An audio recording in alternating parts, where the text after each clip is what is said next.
octa means 8 in Latin, that means 2018 is the year of the Octoling. Whoa!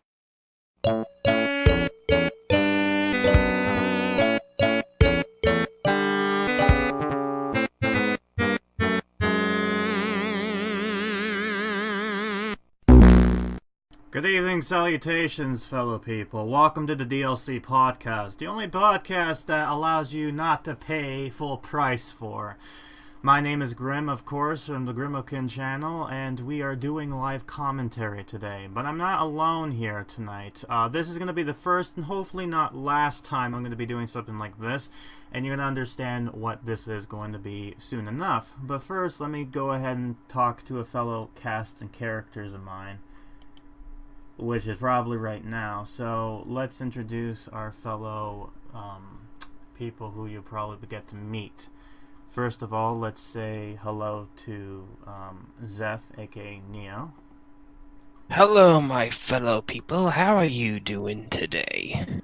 And last but not least, we're going to be talking to somebody who has been gone for almost a fucking year, but finally has come and shown his face. That is Jack Moncap, aka Jack, who has gone silent. I guess he died over there. Well, hopefully he'll probably pop himself back up. Are you there, Jack? This kid. I'm gonna need to smack. I gotta come over there to smack you. No. There you go. There. He's 3, alive. 2, 1, clear. Yeah, we got him alive. We needed to. I had to go over there and just kind of CPR him. I guess not. I guess he must have died again. Shit. Hold on. Claire, are you alive? Huh? I think he's alive. Hold on. What's going on? I don't know. There's like 50,000 Phoenix Downs, 505 potions, and at least 10,000 defibrillator kits. Yeah, well, whatever. I guess he'll pop in hopefully soon, if he knows what's going on. Jeez. What? Oh, wait, okay, I think he's alive now. Jack, are you there? Yeah, I had some stuff in the background, and I just got a chance to turn them off. Oh, Sorry about that. Okay, and for a minute I thought Loud you died. noises! Jesus. Alright, so, yeah, so this is the following cast and crew who hopefully will be joining me within my discussion, so it's not me talking to myself alone, and, I guess he's And gone we now. lost him again. Whatever, he'll pop in and again. We'll be talking about... Oh, yes. There he is again. Jesus Christ. See, this is a very professional stream right now. I mean, the first podcast, and we're already having difficulties. Jesus Christ. Alright, so let's go ahead and talk about... Let's just ignore him for a minute. While Jack is fixing some stuff, I guess this is why he's been out AFK for a while, because he's dealing with some technical issues. Let's talk about what the hell this is that you probably be wondering. You're probably a fan of mine or a person you're walking by and you're wondering what the hell the DLC podcast is. Well, it's short for doing live commentary, and this is basically me giving my way of telling you, the viewers who give a shit, what I've been doing since the last time I've been offline. News has happened that has interested me and my opinions on it with fellow friends of mine. And talking about what will be coming up within the stream and the future stuff with either people I know or whatever. And then I also have these guys will be telling us what they've been up to and whatnot. If that makes sense. So the way to explain this is basically this podcast will have 3 sections: past, present, future. If that makes sense. So I guess let's talk about the past. I feel like because this is the first podcast that there's not much really to talk about besides my shit. Besides you streaming Hat in Time, which was... Yes, but before we get to the Hat in Time and my opinions on that, I want to discuss the 2 other games I featured. First off, in February, I did the first ever stream podcast on the Dark Stream, which has been something that I've had in the back of my mind and not done for a year. And I finally came back and did Doki Doki Literature Club. I did not finish the game, mind you, but I feel like after playing through it, I want to actually have it stream fully on that. And it's only because when I was doing it, the content within the story was hilarious for me. Especially there's a moment I think is probably the highlight clip in February, which is my comment on I don't know what the fuck her name is again, but the first casualty within the game. I ended up going with her more, I guess, within the story's context. And then there's this weird moment where I basically comment on something where it's just like, you should know that your shirt doesn't fit you if if you clean yourself up or whatever. And I'm just like jokingly saying, oh, it's because she's becoming a woman. And of course, right after she commented, it's like, because my boobs got, and I'm like, oh my god. It's like the fucking game read my mind. It's just like, I know you're lewd content, mine. We're gonna throw it out there. And I get the game is a fucking parody, and hence why I'm interested in reading it, because it's like, it's just the whole subtlety of it, and because of the fact that I know what's going to happen. It's like watching, it's almost like replaying the game again, knowing what's going to happen, and you're just commenting over it. So it should be interesting to see the least. I'm not going to give my thoughts on that because I have not beaten the game full out, so I can't really say so much. But I'm hoping to at least sometime this year finish that off, because I don't think it's that long of a game. But for me, it took me longer, unfortunately, because I like to take my time with shit. The other thing, too, is that this is something that you can agree with me, Zeph, and that is the fact that... actually, before I do that, by the way, why did you change your name to Zeph again? The change for it to Zeph was mainly to reflect the character that you see before you. Okay, so you basically changed your name to Zeph because your birth name wasn't cool enough, so you changed it to Zeph then, or Zeph? Is it Zephyroth fully? Zephyroth. Oh, that's why. You sure it's not because of Final Fantasy VII? No, it's not because of Final Fantasy VII. Okay, I'm just making sure that's not the reference. Even though it sounds similar to that, and plus many other names. Yeah, people are going to be bringing that up too. Or for the fact that I'm calling you Zeph, people are going to probably bring up the old, my name is Zeph meme. So be ready for that. Or people could just simply call me Zeffy. Oh, Zeph, yeah, if you want Zeffy, I think that's more of a cutesy name. Whatever the case, people just call what it is. Yeah, people will call you whatever. I mean, it seems like for me, Slay, no, my name is Jeff. You fuck up a meme. Yeah, no, I purposely did that on purpose because his name is Zeph. Unsubscribe. Dude, you're following me. How are you going to unsubscribe me? Dude, this is what I'm talking about with people watching my shit. Jesus. But yes, folks, the name change is to reflect a bit of a project of mine that will be happening later on in the future. Okay. I'm planning on doing my own live streaming and bit of things on my own YouTube channel, so you should probably check it out when that happens. Yeah, when is that going to be happening, by the way? Like, when within the year? Is it going to be, like, within this year, within, like, the years to come? I'd say within this year, if I ever get my ass up and basically work on actually setting that up. Yeah, so every time the podcast, I'm going to bug you about that. So be prepared for that. And yeah, Slay, I got you on this one.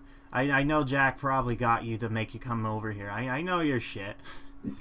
But thank you for coming by. It's nice to see you again. I know you're more of a shooter type of genre, so you can just listen to this in the background. There's nothing really cool going on here, I think. So, but there you go.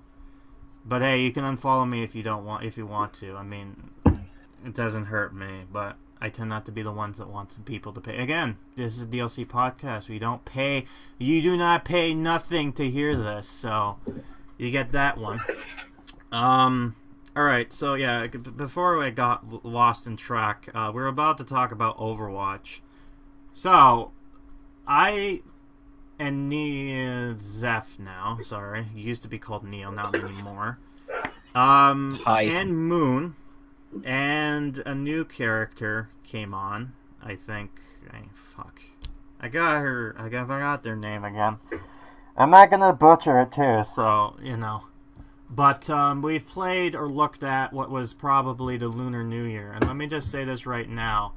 That event is shit. It's probably the worst fucking event out of all the Overwatch events. I'm going to say that right now. Fucking capture the flag my ass. That's all you got. And not only that, but the costumes you've offered were garbage. It's only like a one-time year thing, so... Still, it's like, why even bother?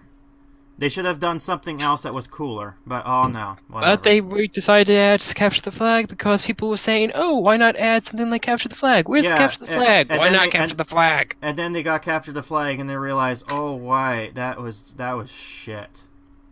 Oh yeah, the Shield Girl. I think you're referring to the new character that he announced, I think, a few weeks ago or so. No, that happened during when we were streaming. I was mentioning something about that. Yes, anyway, we did not have time to actually try her out.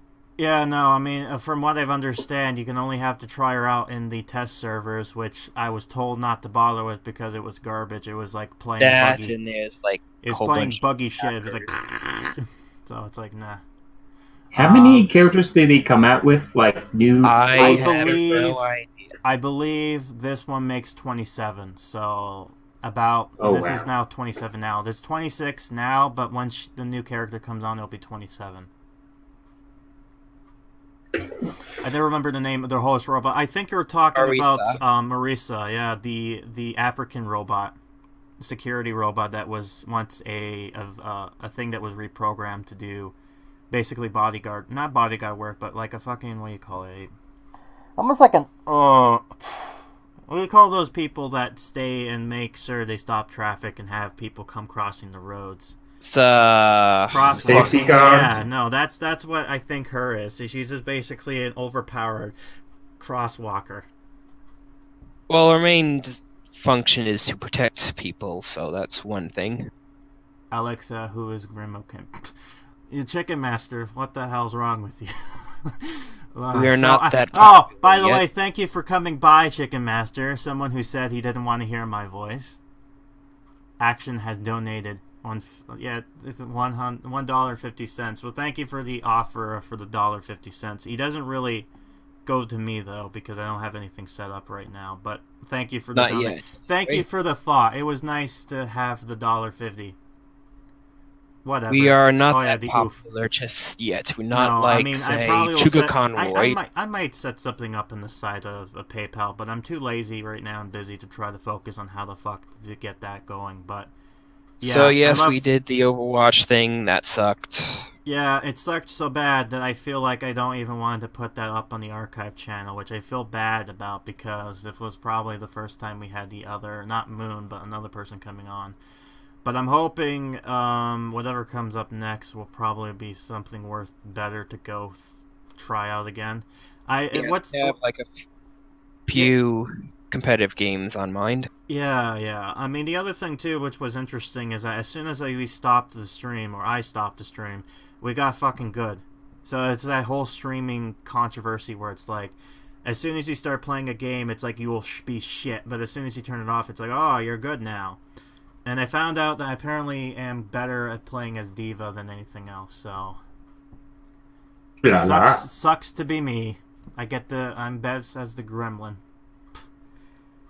Whatever. Alright, so...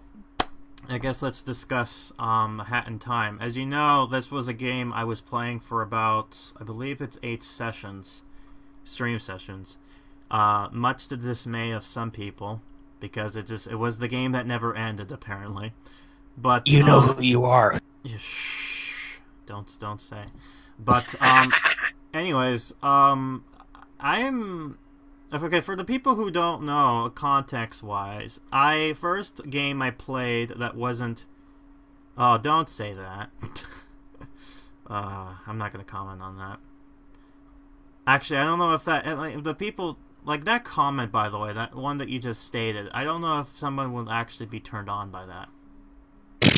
Because people are more into lesbians than they are to, like, what was yaois, I think it is. But, whatever. It's like the MILF on MILF action. Jesus.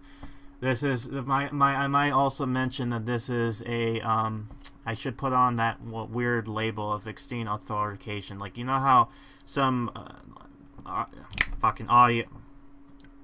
Fuck, what is it? It's on the top of my brain. Albums. You know how some albums, like, when it comes to bad words, they have that extreme parental advice? I should just put that on the thing. Rated C for craziness. It's a meme. How dare you not get it? Yes, I am meme master. Anyways, I'm getting off topic here. So yes. Next. To discuss the people who are wondering what the hell this is going on about. First time I began this year, besides looking at the last ARMS updates, I basically played Conker's Bad Fur Day on the Rare Replay version, and it was probably my worst of that year thus far, because of how fucking awful it was. Like, the game It's a itself, Nintendo 64 game. No, but here's the thing. It's a fucking port. They could have done some work on it.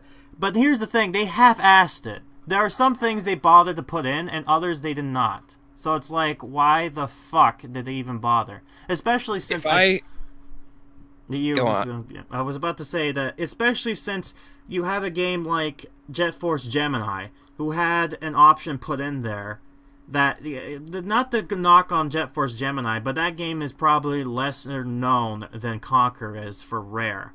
So you put an effort more for that game, but when it comes to Conker, your main bread and butter, you gave 2 fucking shits on. That's great. And I'm going to be interested to find out later on in life when I go and look at the Live and Reloaded version to see if it actually is better than the original. I'd say it's better because of multiplayer. Part of that makes me think that, but also the fact that they also have the analog stick there, so they might make the shooter sections better in a sense. Not to say that Conker... Here's the thing.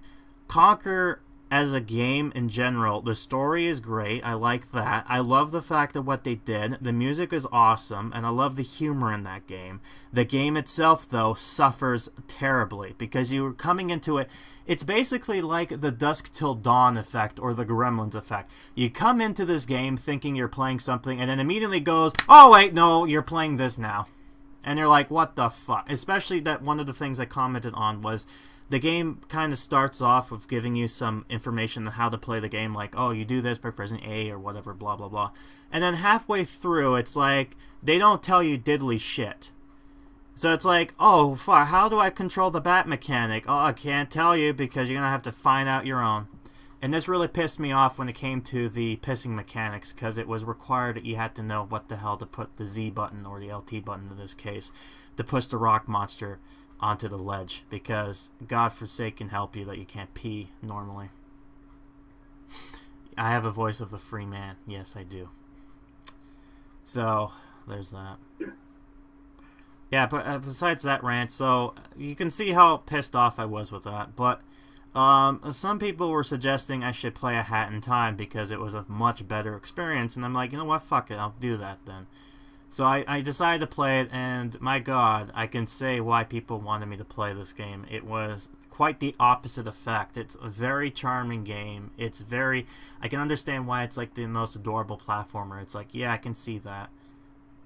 There are some problems with the game, though. Not a huge problem, but there are some minor criticisms I want to point out here. The first one is one of the worlds. And this is a spoiler, by the way. So if you don't want to hear it, just don't listen to this part. Trigger warning. Mute yourself. Plug your ears and go la la la la. La. Yeah. So just ignore it. Just let's do something else, and then just kind of like not hair, like one ear, one. What is the term? Out one ear, in the other. In one ear, yeah. out the other. Yeah, thank you. I did the opposite way. Anyways, basically, World 4 is Alpine Pines, and this used to be something called, I think, Sand and Time.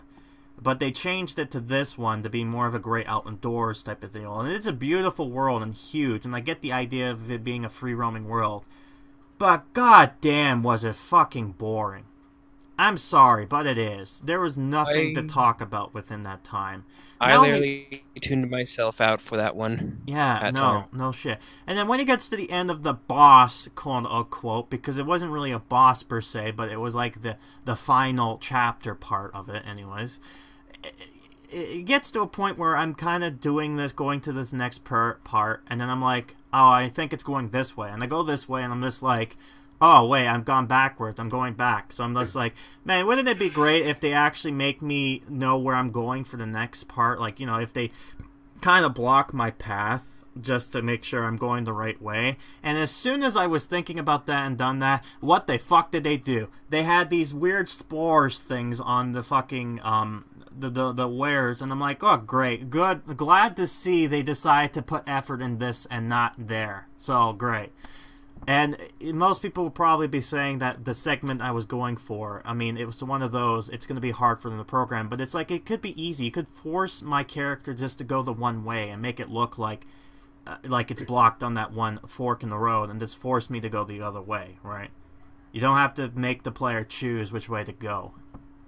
The one thing I will say, though, besides the area being beautiful and the kind of stuff like that, it just near the end was just kind of like, what the hell's going on type of deal.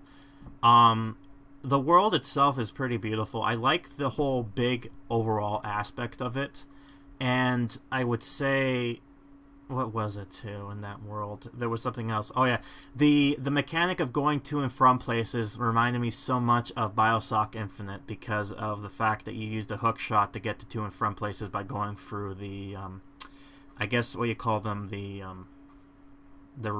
streamers. Yeah, the streamers or something like that, to and from places. But it reminds me so much of fucking of BioShock Infinite, and it might actually be because of the fact that it also is up high in the sky, so you have those clouds at the bottom, so it gives that whole aspect of that. So there's that too. So I mean, again, that game, again, not to say that that world is terrible, it was boring. That was my only fault with it. And then we got what I probably would say the most sinful thing they've done within this game, is that they locked a achievement through somewhat of a in-game paywall. Now, before I talk about this, let me ask you two a question. If something is considered to be garbage, would you sell that garbage at half the price it's worth, what it's worth, or twice as what it's worth? I guess sell it at the lowest price, because honestly. Yeah, and what do you have to say, Jack?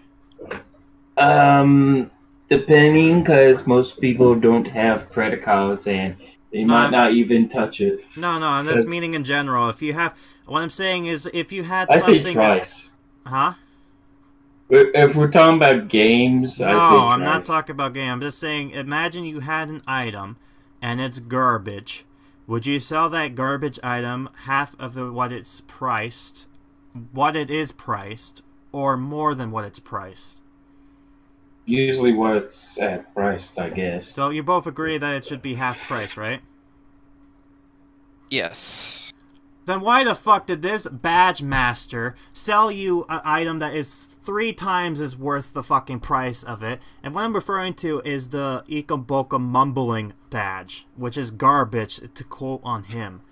And it's probably the most expensive item there is. It's like, instead of giving players the option in the menu to choose whether or not they want to hear mumbles or not, no, fuck them. They're going to have to play through most of the game and then eventually buy it. Maybe even not even buy it at all.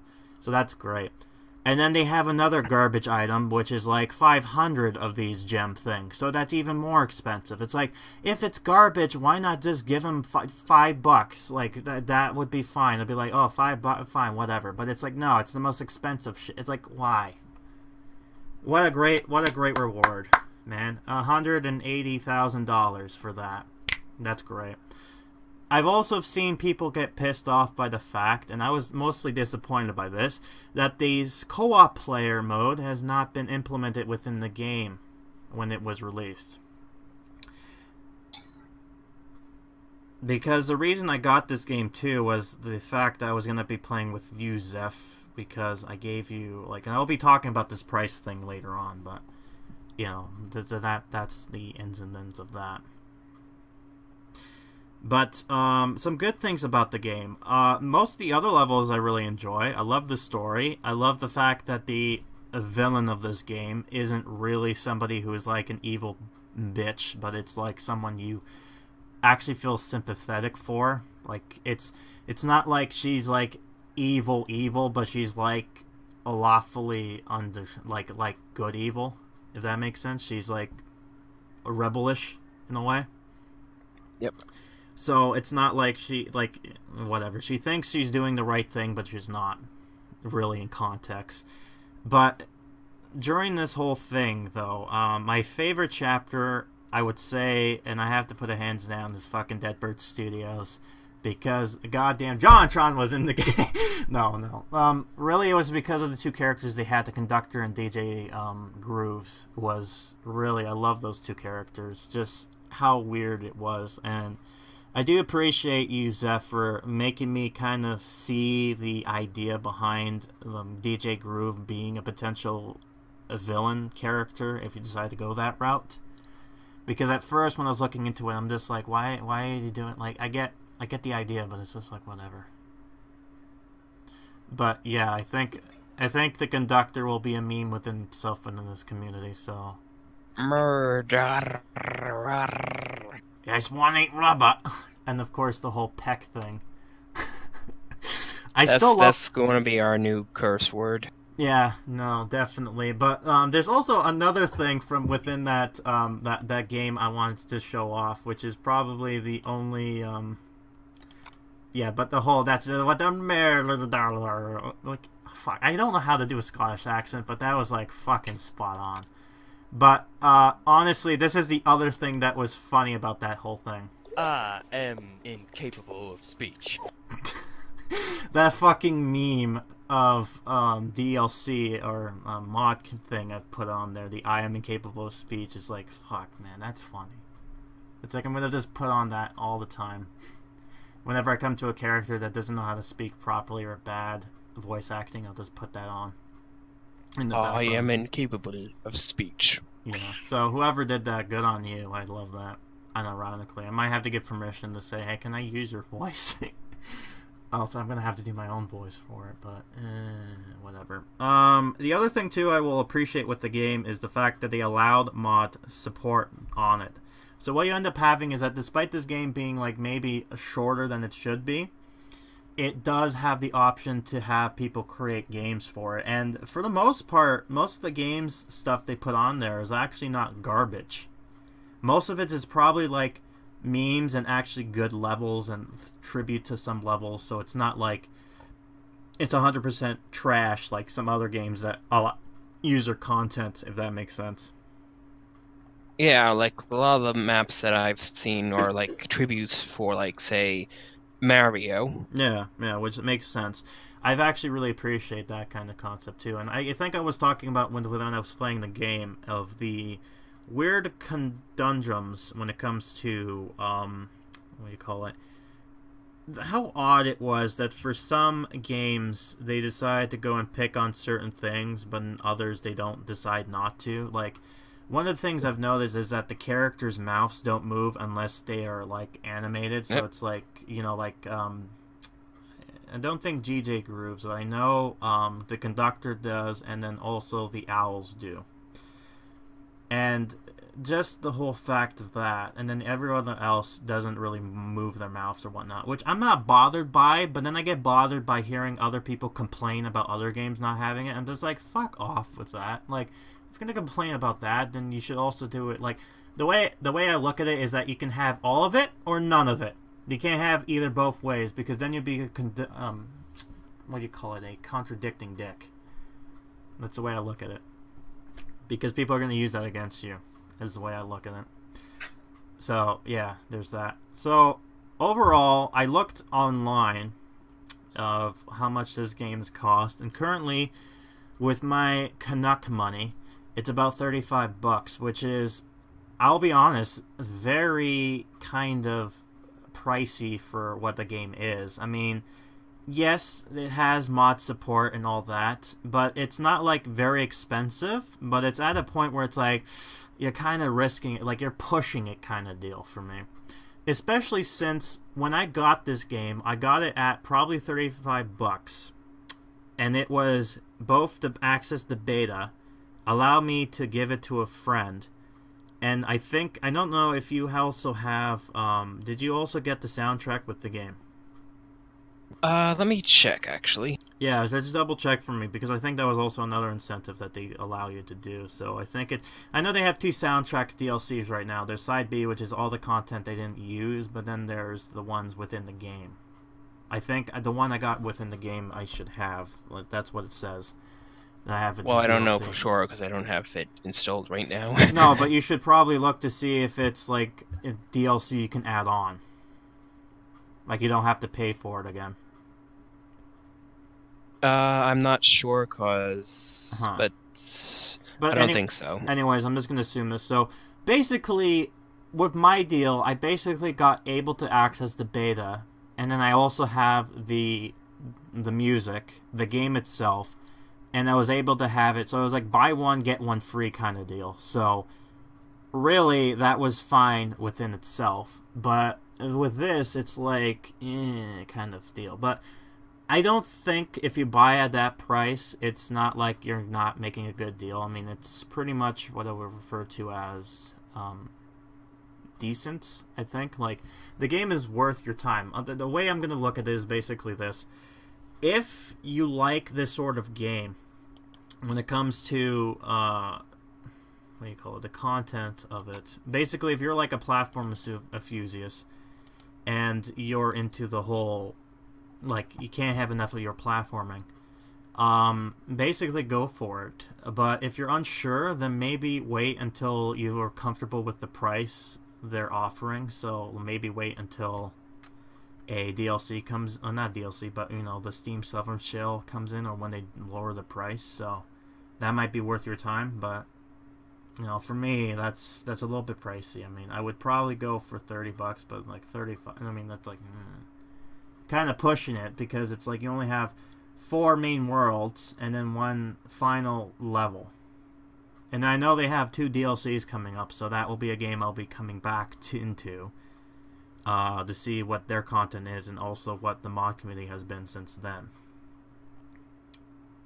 So basically now it's time for me to reveal something new I'm going to be doing. Is that every time I've basically worked on this during my past time, but I made the best games I've played and worst games I've played list. And how it works is that I separated from each year I've done it, and then there's an overall games I've played list that's best. So far A Hat in Time is up there, but it's like it's nothing really. It's at the beginning of the year, so it may not be at the very top, at least, but it's there for now. As for generally what games I played, I'd say, I feel like it's better than Crash Insane Trilogy, just because of the whole able to have mod support on it, but it's not as best as Super Mario Odyssey, just because of how much content is in that game. So, which you're going to get to that eventually. Yes, I'm still going to be playing that, but it's like, the way I'm looking at the Mario Odyssey deal is like, I'm going to have to do 1 stream of playing through the actual the story of it, and then I have to come back to it again just to 100% it, because goddamn, 100%ing it is going to be a long ass time. Because it's like, what is it, like 999 moons? That goddamn, talk about much collectibles you need. Jesus. Plus, then there's also the costumes too, which, like, one of them is like ridiculously amount just to have Mario go as a skeleton.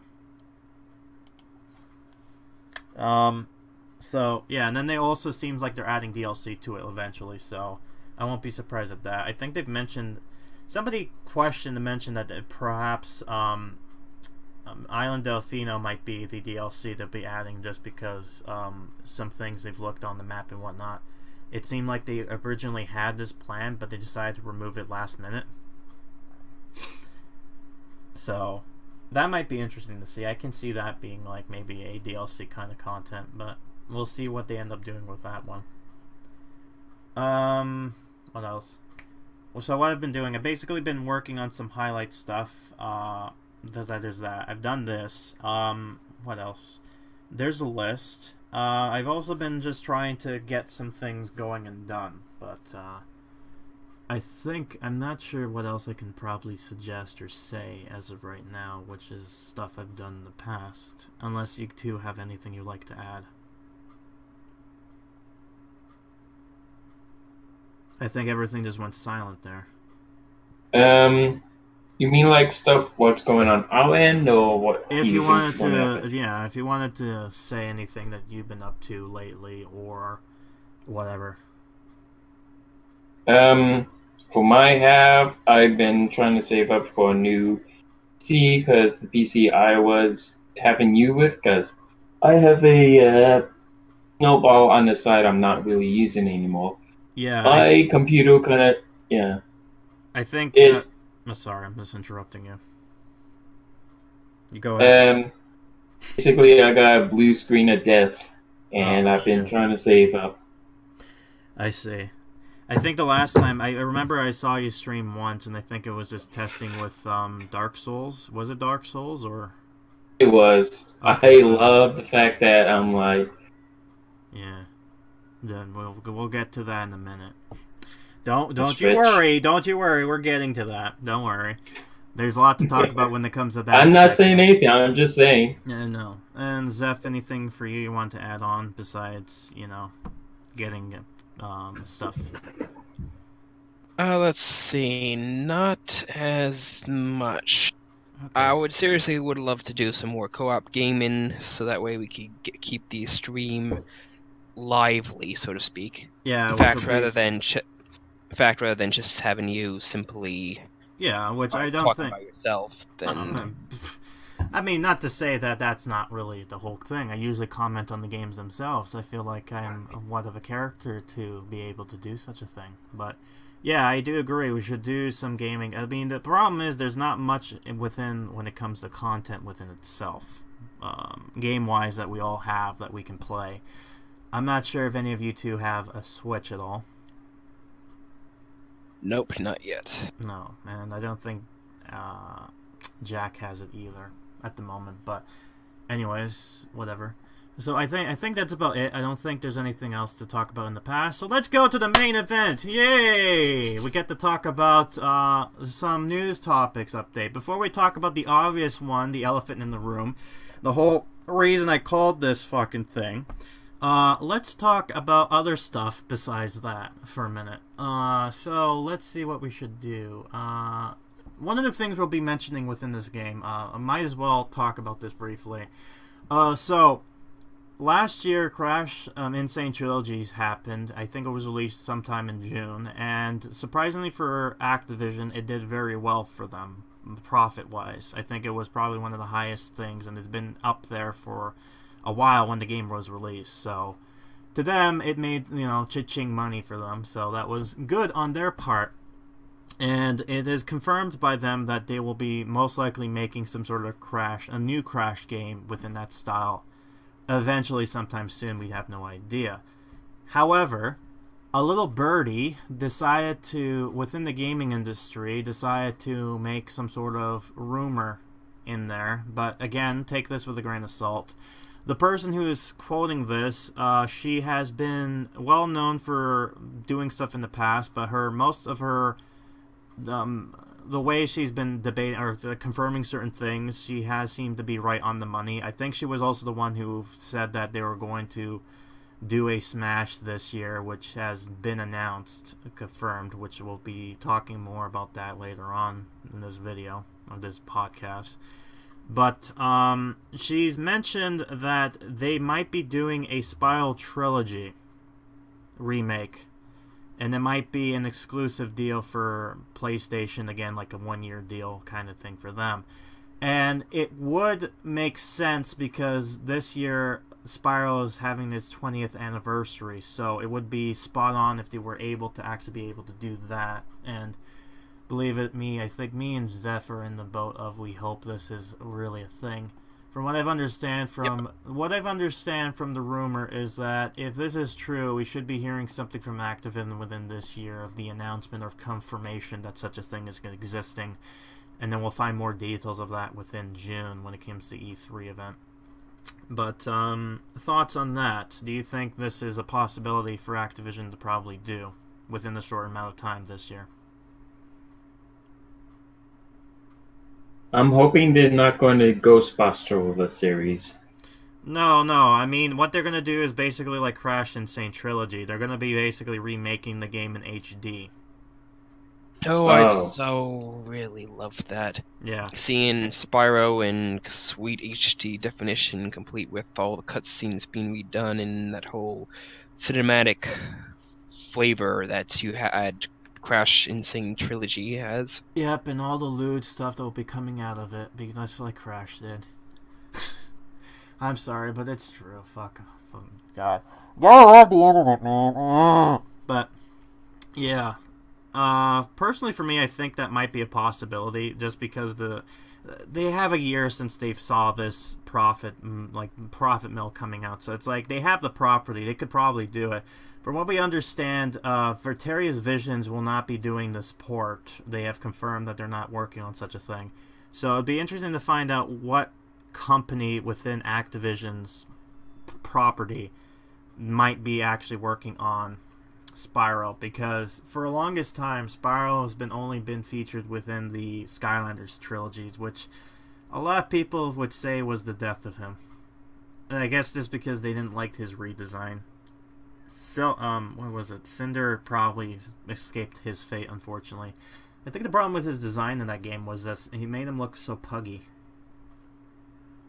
They started out that way, and then they kind of tweaked the design as the games went. Yeah, I think a lot of people also, too, thought that this might be also a possibility, because there's also been a confirmation announcement that when they had a Crash, kind of like a Crash Insane Trilogy kind of statue being released, and then they also announced a Spyro statue being released. And so they're like, oh, wait a minute, if they're doing both of these, then that means they're still thinking about it, so...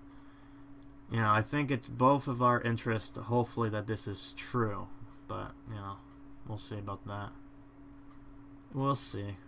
I'm hoping it's true. I'm hoping by the end of this year, this month, we'll be like, oh, Spyro got announced! Yay, let's talk about it. But, you know, for now, take it with a grain of salt. It might not even happen. But I would think it'd be stupid for them not to do it, because, again, there's a lot of demand for it. So it's like, you know, the company wants money. That's easy money for them. All they have to do is just revamp the thing and all that stuff. So I don't know. We'll see how this works for them. So since this is March, this is the Switch's first year anniversary now, and I would say that it's been a success for Nintendo with their gamble on this, because at the moment, before then, this was probably their last chance to get back on people's good graces, since the Wii U was a complete failure for them. How much so of a failure is the fact that the Switch surpassed the amount it made. I think it was about 10 million. Is it 10? I think it was 10 million. 10 million systems sold, while the Switch surpassed that before even the years passed. So, to show you how bad that system sold, it was it's very sad to see that. But you know, seeing this thing, I guess let's talk about Nintendo's system as a whole. I mean, it's probably hard for you guys because you haven't played the system per se, but you probably have seen a lot when it comes to announcements and stuff like that. What would you say with Nintendo, with their strategy thus far with the whole change, since Iwata's passed and passing, and the whole new way this company has been focusing their attentions with when it comes to the directs and Well, it seems like it's doing well so far.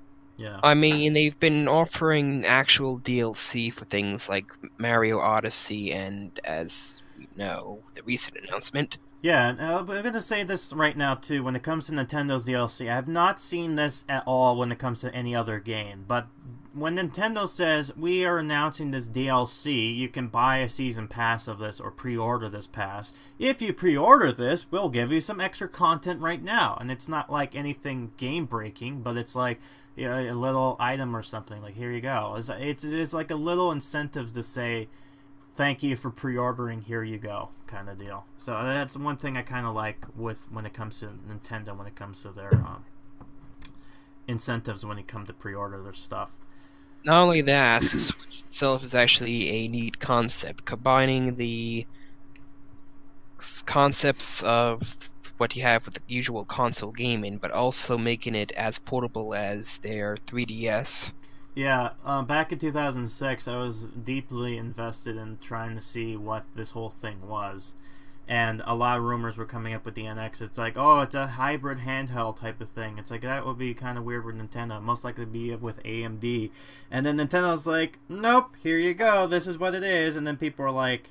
The one thing I got when they announced that trailer, I mean, back in October 2016, was... My God, they fucking got the marketing down properly, and the name, it makes sense for what it does. And especially the whole type of thing. That's like brilliant marketing. It's like back into the we would like to play kind of concept, right? Instead of the Wii U being confusing as fuck, they actually got something proper when it comes to whole... And not to knock with Nintendo's Wii U type of deal, but when I was watching this whole announcement trailer, there was no kids. It was all young adults going on the go. They were like, "Hey, we know you like to play games. We know you're busy, so why don't you play the games on the go, whatever you want?" And I'm just like, that's brilliant. Though them with on the plane is kind of weird for them to do. Also, by the way, when listening to the whole, when I was watching the trailer for that song, what do you call it? The ha ha ha ha, yeah, that song. For some reason, I was just listening to it because that was the first time I ever heard that fucking song. It's catchy though. It's just weird. Also, the memes that came out of that was just funny too. So there's that. Then in January, they basically had their little actual announcement live stream kind of stuff within their own stadium. So instead of like doing it normally in E3, they had their own kind of thing in January, which was smart for them because mostly nothing happens in January. So it's like, oh, it's our turn now. So they gave some hints of certain games coming soon, all that stuff. They announced a lot of stuff that a lot of people got excited for. And then they confirmed that Zelda was coming out that year in the release date, actually, for...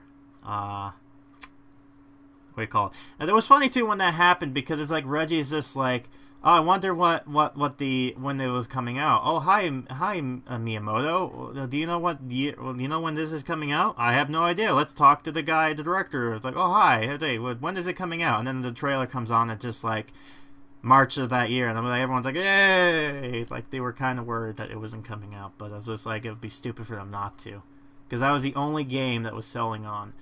The only thing I thought was stupid for them is that 1-2 Switch was its full price game versus, I don't know, giving it for free. Because the whole thing is a concept demo. And not only that, but they missed an opportunity of just making that into a WarioWare game. I mean, come on. Come on, Nintendo, really? Whatever. Oh well, that game was... I didn't even play it, but I knew that was kind of garbage as soon as I saw it, but... So yeah, Breath of the Wild first came out in March. Nothing was pretty much there. It was pretty much blank the most of the time when we were seeing it. But that's mostly common for every console that comes out, where there's really hardly anything that comes on there. And most of the third parties were kind of skeptic with if they're going to do something or not. They just like, they want to wait and see.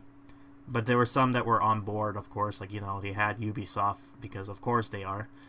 And then a few stuff there, too, like Capcom and fucking EA, which shouldn't even bother coming on there, because, God, the fucking ports they've released on that is just awful.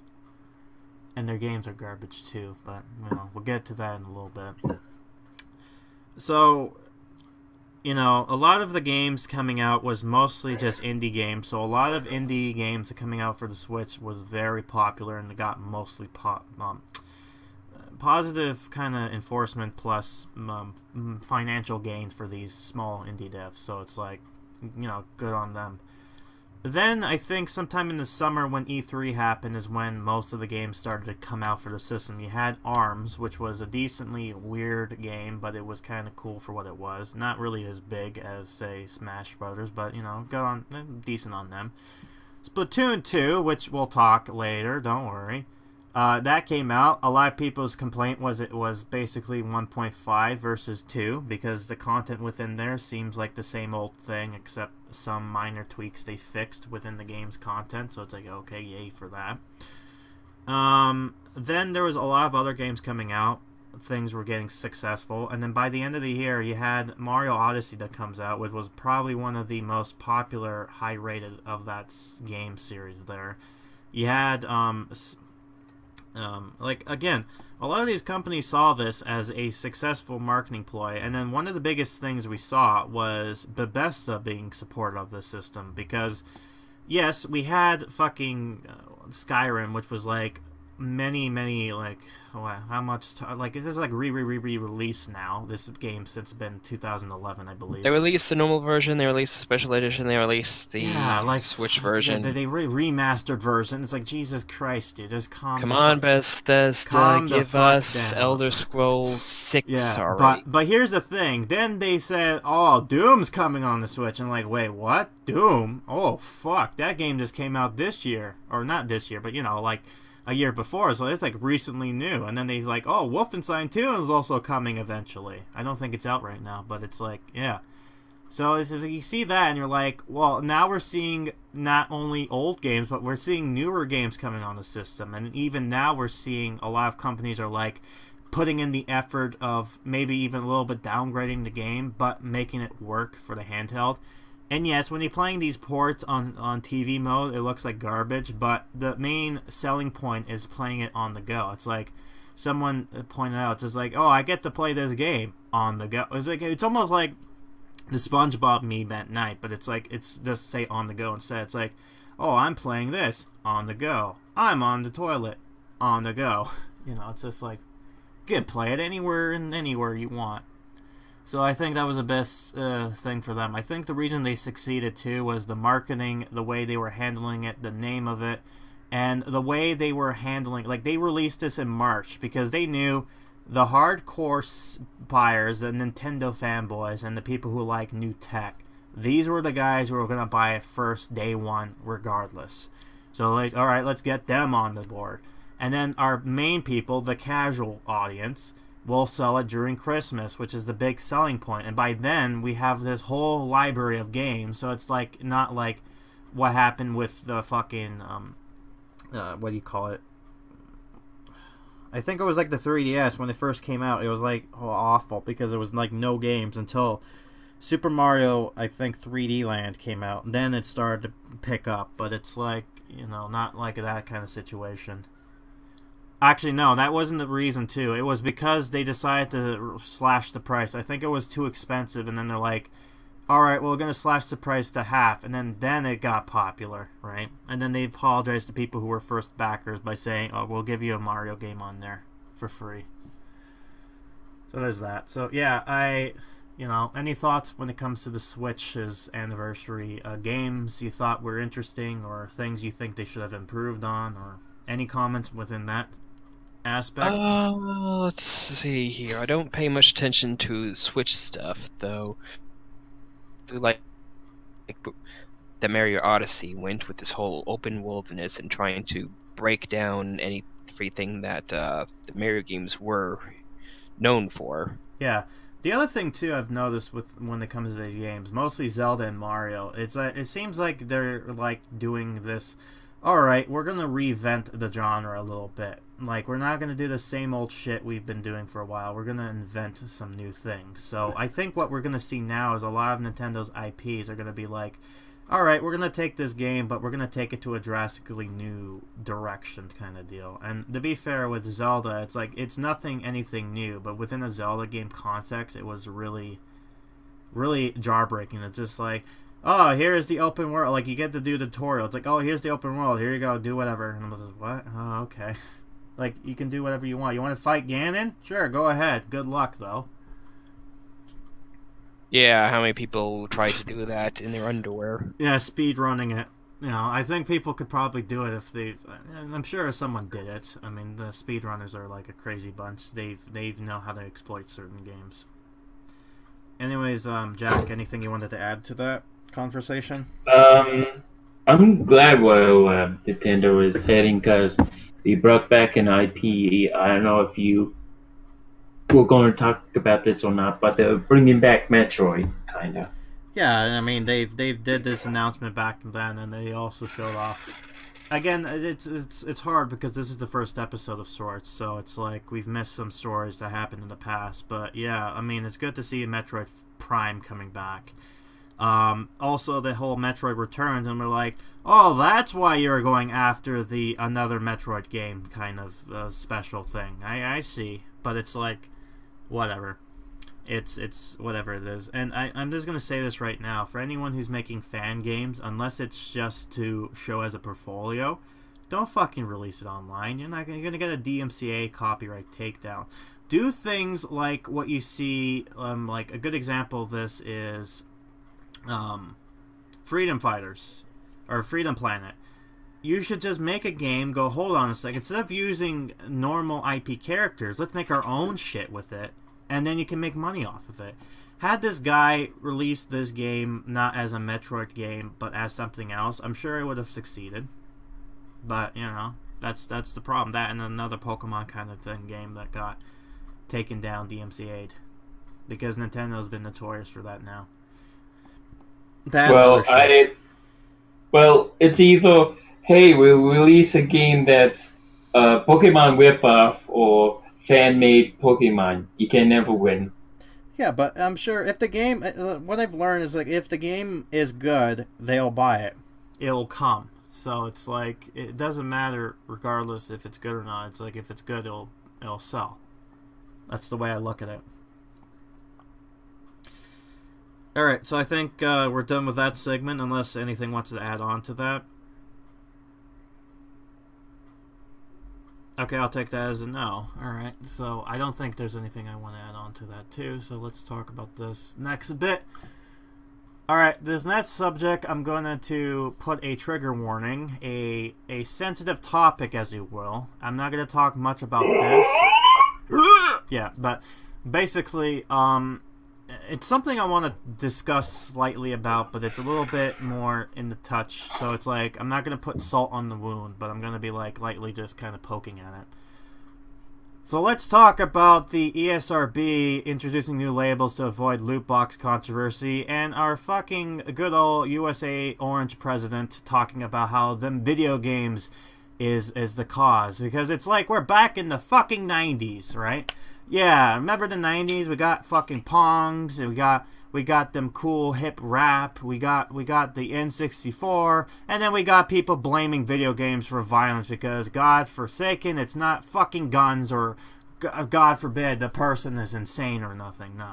Back then, people were blaming GTA all the time. Yeah, but because again, they I say, guess, oh, it's the most violent video game. Back at the day, GTA was just 2D pixels on PS1. Yeah, here's the thing, though. Okay, another thing, you guys totally skipped the 80s where the, what is it, ES, or whatever you call it, they had to put down rated E for everyone or rated T. Yeah, no, but that was, yeah, but it's like that wasn't really enforced. It was only enforced during the 90s because games like Night Trap and Mortal Kombat were enforced, and they were like, all right, hold on, By the way, We'll make this thing called the ESA, and we'll invent the ESRB, so then we'll just, like, you don't have to enforce this, government guys, please. Just to, by the way, did anyone hear what I said last? My thing's kind of fading in and out. What was that? No, I just was saying that the reason why people back in the 90s blamed video games was because GTA. The GTA thing. Yeah, you did. We heard that. Yeah, okay. Okay.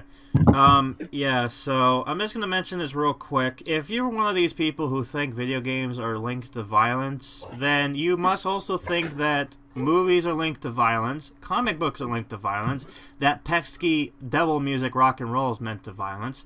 And I hate to fucking break it to you, but we as a human species are violent motherfuckers. We will kill people for the most heinous of things. The fact of the matter is, you can look back in history and look at the amount of torture people can do and the weirdest way they can fuck with somebody. It's awful. A prime example of this is the brass bull.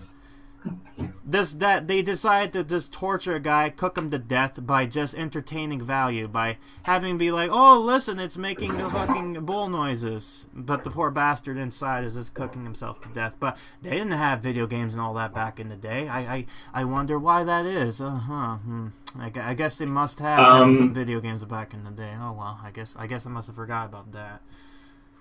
For a second there, I thought you said the torture of brass balls. No.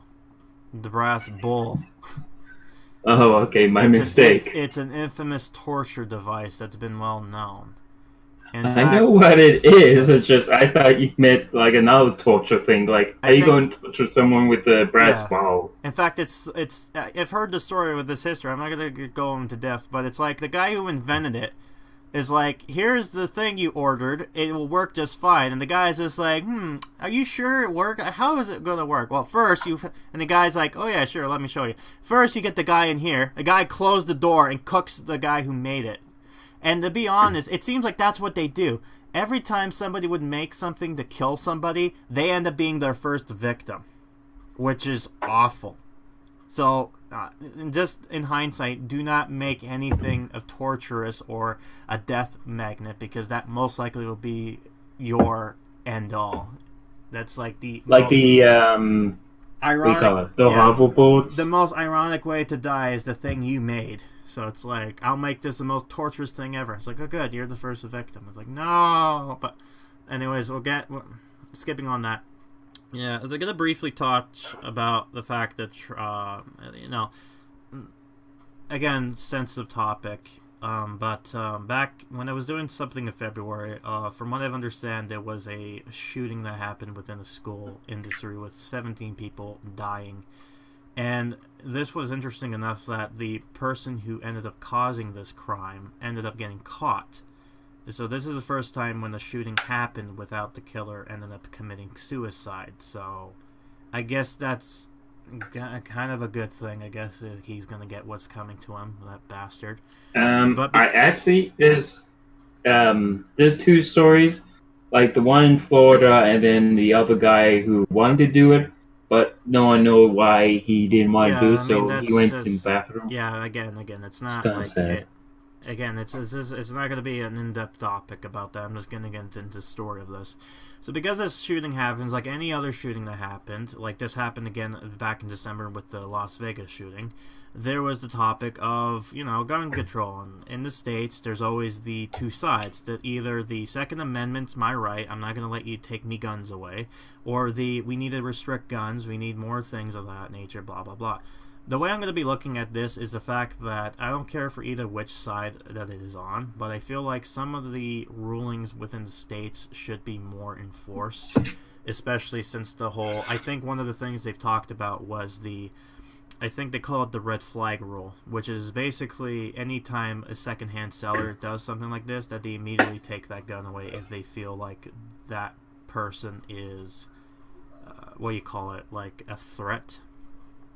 Or I don't know what it is exactly. I mean, they talked briefly about this, but I guess as a way to avoid the obvious topic with the NSA and all that stuff, with guns being the problem or the person being the problem, they decided to go back onto video games again, which we've already, things already told that this is not a thing. It actually decreases violence tendencies. It's actually better for somebody playing a violent video game than actually doing it in real life. Blah blah blah. Most of the people who are listening to this know this already. It's mostly just the casual people, which will never listen to this, so it's whatever. But the president of the states actually decided to make a mention of this and said that, he's been hearing this violent video game stuff and he wants to talk about this whole thing. And just to show you how out of touch he is, he also commented on, they should make a rating system for these games. I'm not shitting you.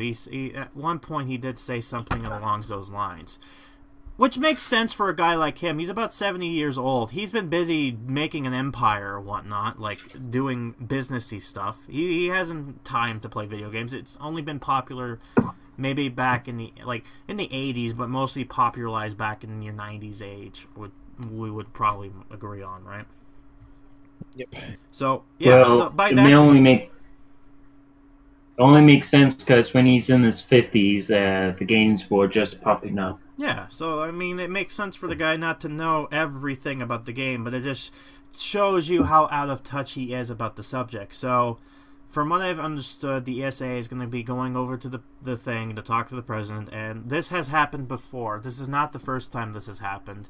There has been another thing that happened with Obama, that they decided to go over there to do their thing. Nothing really happens. It's the same thing over and over and over again, so it's like whatever. But a topic I wanted to discuss was the whole loot box controversy, because our good old pals at EA fucked themselves over with their greediness with Battlefront 2's loot box pay-to-win system. And because of that, a lot of people around the world, lawmakers, are wanting to get involved with this. Which in itself is a good thing and a bad thing at the same time. Because most of the lawmakers are really uninformed. Besides the one person in Hawaii who seems like he's well informed when it comes in the gaming industry, at least from what I can see. But, you know, we'll see. I mean, the guy looks like he's young, so it's like, yeah, it's possible he probably played them video games when he was back way when, maybe. Who knows? If we're lucky, the only thing that will happen is it might have another waiting. Well, if it's rated M for yeah, which was that's I'm actually 18. I'm gonna be talking about that right now. The ESA or the ESRB/ESA decided to announce that they're gonna be introducing a new label system for every, not just loot boxes, but microtransactions in general. That means that all the fucking games that have DLC, that has minor cosmetics, all that shit will be marked with the same fucking label and not detailed, because of course they're not going to mention loot box, because that makes them fucking money. And their reasoning on why they don't want to define what transactions will be responded is the fact that people are like, they're uninformed of what loot boxes is. And I'm thinking to myself, why don't you do what Burger King did and basically teach the public what it is, like they did with net neutrality? Have you guys ever seen that commercial, by the way? Yes. Yeah, I thought that was ingenious for them to do. You can do the same thing with loot boxes.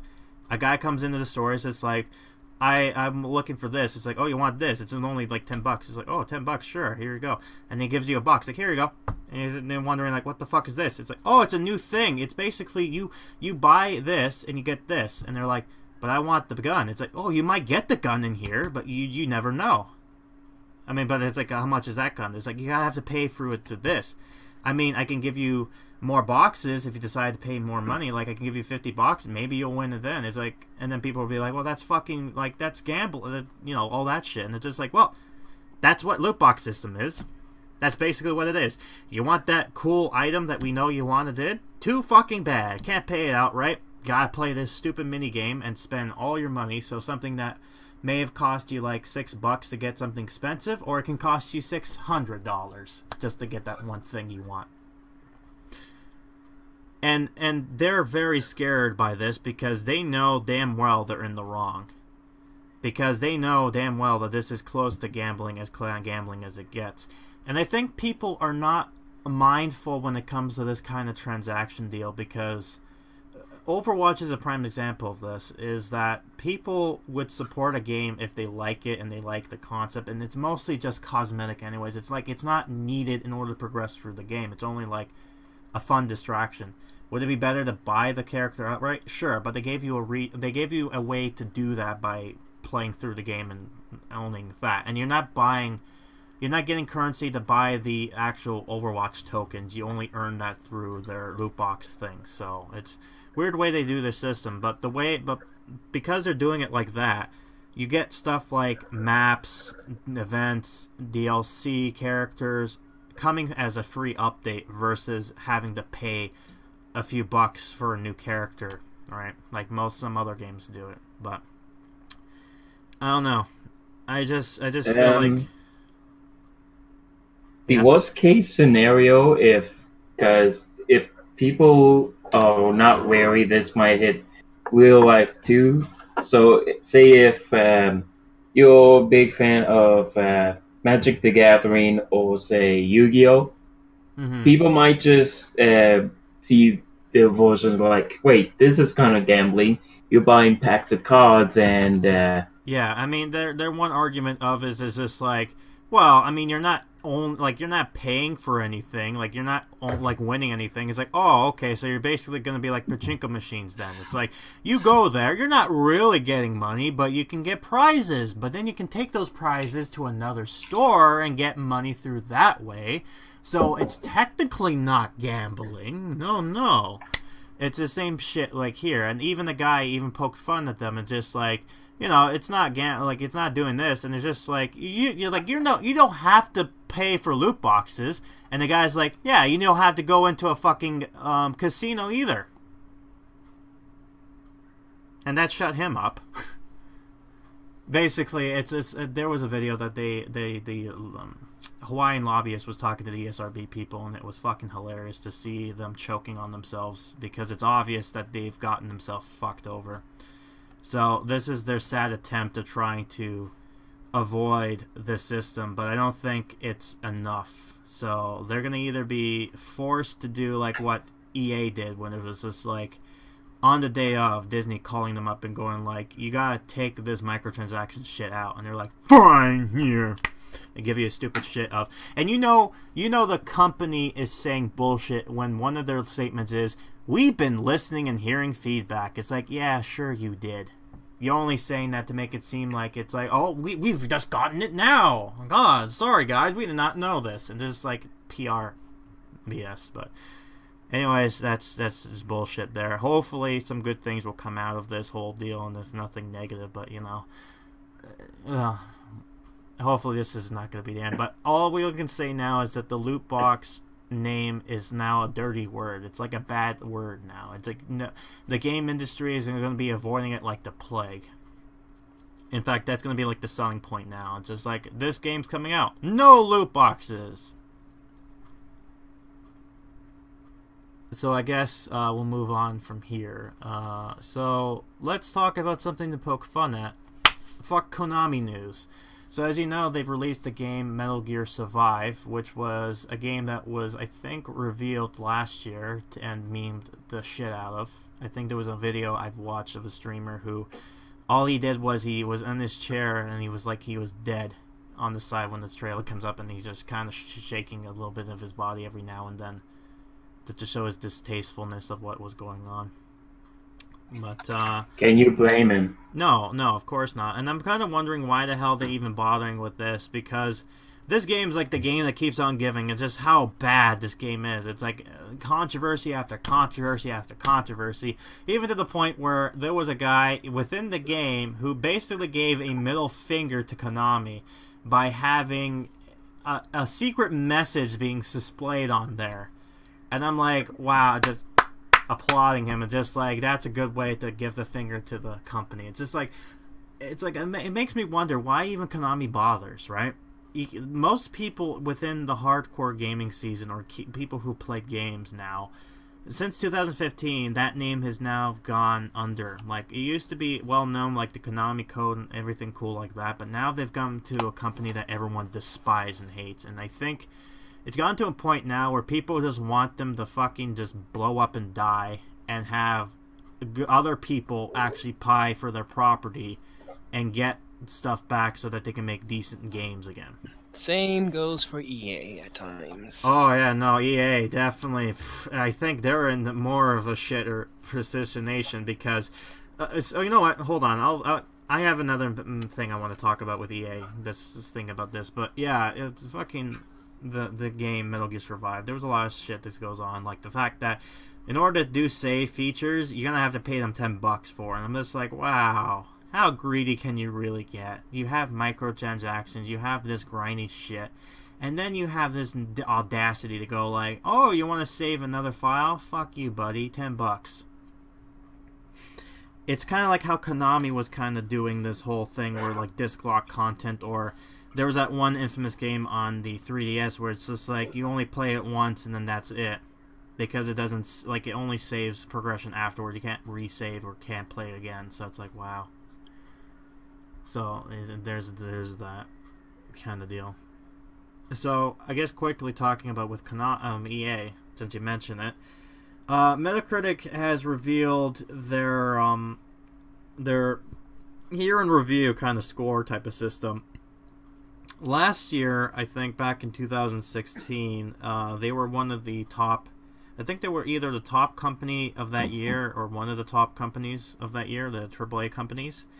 This year, they have gotten so bad that they don't even appear in the middle of the road company. In fact, they're so bad they're close to Microsoft at low place because of how bad their games have been received. And mostly that has something to do with their games they released with the loot box controversy. So basically, if the company decided to, if the whole kind of consumer thing with the whole worst company of the year awards came out, most likely EA would have won again.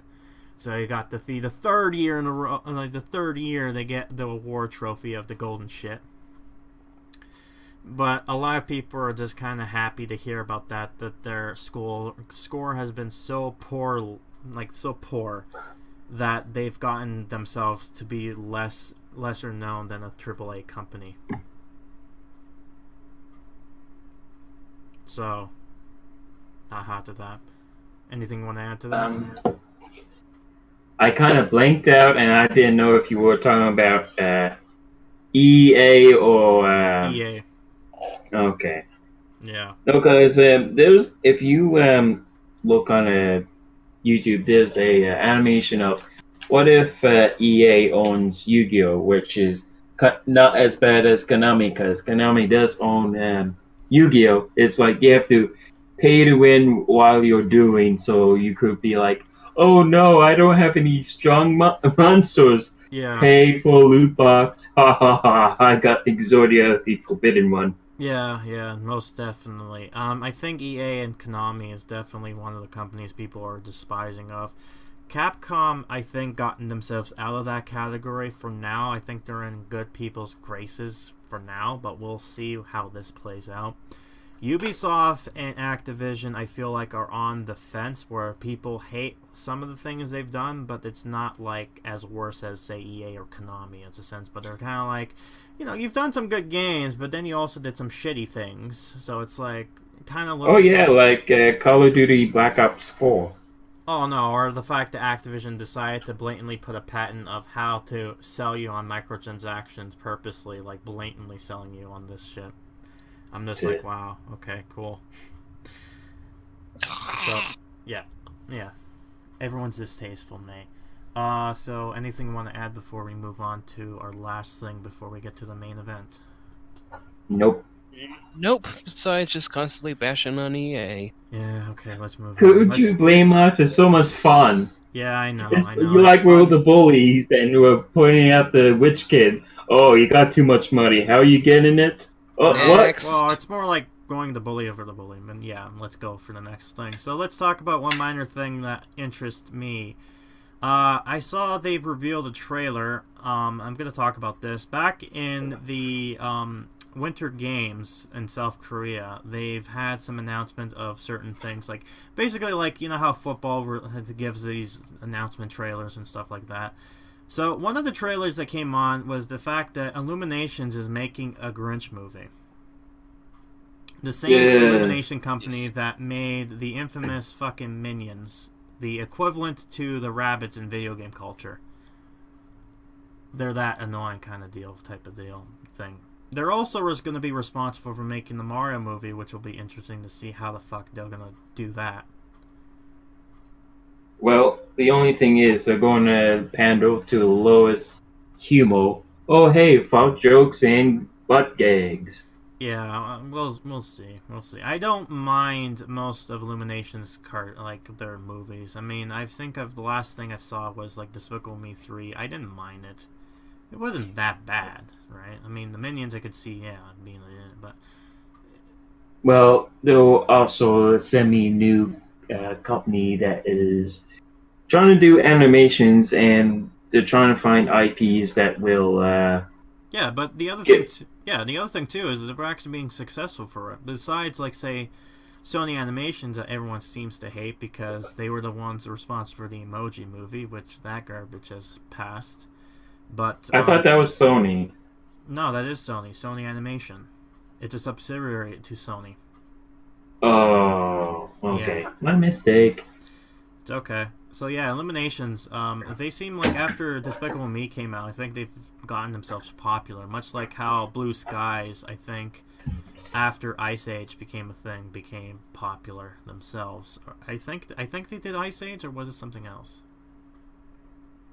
You might be right, because You are good background noises for gaming, I'll tell you that much. Well, thank you very much for that. I mean, that's the whole idea with this, is that you basically are listening to us while you do whatever. Either being gaming, or working on shit, or fucking doing your homework, or doing chores, or, godforsaken, you on the toilet. Keep yourself entertained while we three guys talking about stuff. But yeah, anyways, the Grinch movie coming out. I'm gonna be saying this right now. I like the Grinch movie that with Jim Carrey in it. I know that's the live very... action one? Yes. I know that's like a lot of people are like, that's blasphemy. How dare you? But it's like, I've seen. Well, no, because when it first came out, yeah. when it first came out, everyone really liked it. But then it kind of got handled because people saw through the movie because can have. Yeah, the slay. I'm just saying in general. I'm not referring to you being in school. I'm just saying in general because I have other people who watch me who are currently in school. So I'm just throwing it out there in general. You know, this is what this podcast is about. Or because you just got schooled. Anyways, yeah, I can see a lot of people's complaint with the Jim Carrey movie and that, but I think, honestly, he did a good job for the most part. I can see the complaints people had with the movie, and I do agree with them. I think the biggest complaint for me is how fucking dark the film is. And I don't mean, like, in tone, I just mean the fact that the film looks like it's taking place at night even when it's day. It's like, fuck, man, turn on the lights. Oh, for a second now, I thought you were talking about there's going to be a Batman Grinch. Oh, fuck no. No. Now you got that on my mind. Fuck. Speaking of dark, I just forgot to mention with the Hat in Time thing. I'm surprised how fucking dark that game is. Like, really dark. I mean, I know it's cartoony dark, but fuck me. That game got really dark real quick, and I'm just like... Especially once you got to the third world. Oh, yeah, no, when you got to meet the villain again, I'm just like, oh, sweet Jesus, she finally did it, didn't she? And you're still alive. How are you alive? You look like Mr. Potato Head in a jar. If you should see the playthrough of this, you'll get the whole thing. But anyways, we're getting off topic with the Grinch movie. Anyways, I saw the trailer for it, and it looks a lot better. It looks like it's a lot more brighter, and I don't think there's like some jokes in there. I'm kind of like, but we'll see what happens. It looks interesting enough. It doesn't look as bad as say the Lorax was, but then again, I think the Lorax was animated by someone, another company, right? I think. Let me look that one up. Yeah, I think. I'm too lazy to see that too, but I'm assuming it's some other company who did that because I find that movie was very ironic where it's just like, it's a story about... According to Wiki, it says produced by Illumination. Oh, so Illumination did make that movie. Oh, fuck. Okay. Well, shit, that changed everything now. Fuck me. Did you say they funded it or they made it? Produced it. Fuck. Alright, shit. Well, fuck. Alright, this is gonna be awkward then. The biggest complaint when it came to Lorax was how boring it was. Not only that, but how ironic. I've actually seen the cartoon version and read the story, and I actually liked how they did it. But the whole story of it was an environmental message, right? And yes. And it's very ironic when you see this, and it's like commercial out of commercial, and then even like, oh, get this car, and with the Lorax, and it's like, what the fuck are you doing? No, this is so ironically humorous that it shouldn't be a thing. Like, god damn. And then they fucking ruined the story by saying like what was the guy's name? The The Who? no, not the Who. It was the main guy who's telling the story of the Lorax. Onceler? The Onceler, yes. The way they had the Onceler, when I first saw him, I was like, is he like a Grinch character? Because you only see his hands, but then it's like, oh no, here's what he looks like. I'm just like, ah, why did you do that? I think they kind of went with that, considering how in the books he looked like the Grinch, but he's talking to like a human-type character. Yeah, but that's the whole concept. Is like I can see a Grinch-like character being like, yeah, fuck, man, I'm gonna sell all this product, and then he realizes, oh, fuck. Technically, he wasn't the villain of the story. No, he was he like wasn't. the prequel. No, he wasn't the villain. I'm not saying he is the villain. I'm just saying that, you know, you have the Lorax is telling him like not to do this stuff, and it's just like, well, this makes me money, so I'm just gonna keep on doing it. And then later on, when he finally realized he's fucked himself over, it's too little, too late, and he's like, shit. And then he's just like giving the hope to the other kid, and he's just like, wait, I have this seed. You can still save this thing. Plant this tree, Koi. Hold on. All I will say though with that movie that I will only say is that it brought a good meme, which is let it die, let it shrivel up and. But anyways, a lot of people were just using that shit. Well, maybe it's because the big company is like, wait, this guy's that one talking bad about big companies. the Let It Grow song. When I heard the Let It Grow, I'm just like, oh fuck, is it like Let It Go? But it's like, no, it's like, oh okay, but still. And the guy who sung the beginning of the song, I'm just like, dude, wow, that voice, I really didn't think that would fit you. You didn't look like that kind of guy who had the voice looking like you do, but whatever. That's neither here nor there. We're getting off topic. Yeah, so do you have an idea who's playing as the Grinch? Let me see. No, don't see. I know the answer. I'm just asking you in general who you think they have playing as him. I forgot their name though. Nah, I know who it is. I'm gonna say it, but just who do you think it is? No answers? Nope. What about you, my other friend? Jack, anything? I think Jack's dead. Hello? No, you're talking about a movie I maybe just seen on either like Funny Junk or Facebook. I don't really. Alright, No, whatever. sorry. Alright, so the person they have playing as the Grinch is Benedict Cumberbatch, which is a very weird choice for the character, but I can, like, whatever. So it'll be interesting. It's kind of hard to imagine that, considering he played the fucking dragon in Hobbit films. Well, did he? Hold on. Yes, he did. He played as Smaug. Wow, okay. I think he also played as other characters too. I'm not sure who else, but again, we'll see we'll play it by year. I mean, it's supposed to be coming out in November, just in time for Christmas, so maybe they can redeem themselves with this one, right? I mean, I will say this, it looks colorful. I mean, it looks like it should be within the movie, but it'll be interesting to see how they'll play this. Because it seems like for this version, it's like the Whovilles are like not like threatened by the Grinch per se. It's more like he's just an a-hole. He's just the annoying neighbor. Yeah, he's just like he's like that weird guy who lives up top of the mountain who comes by every now and then and just fucks with everybody. And then he's just like, I hate this Joy's thing. I'm gonna steal it.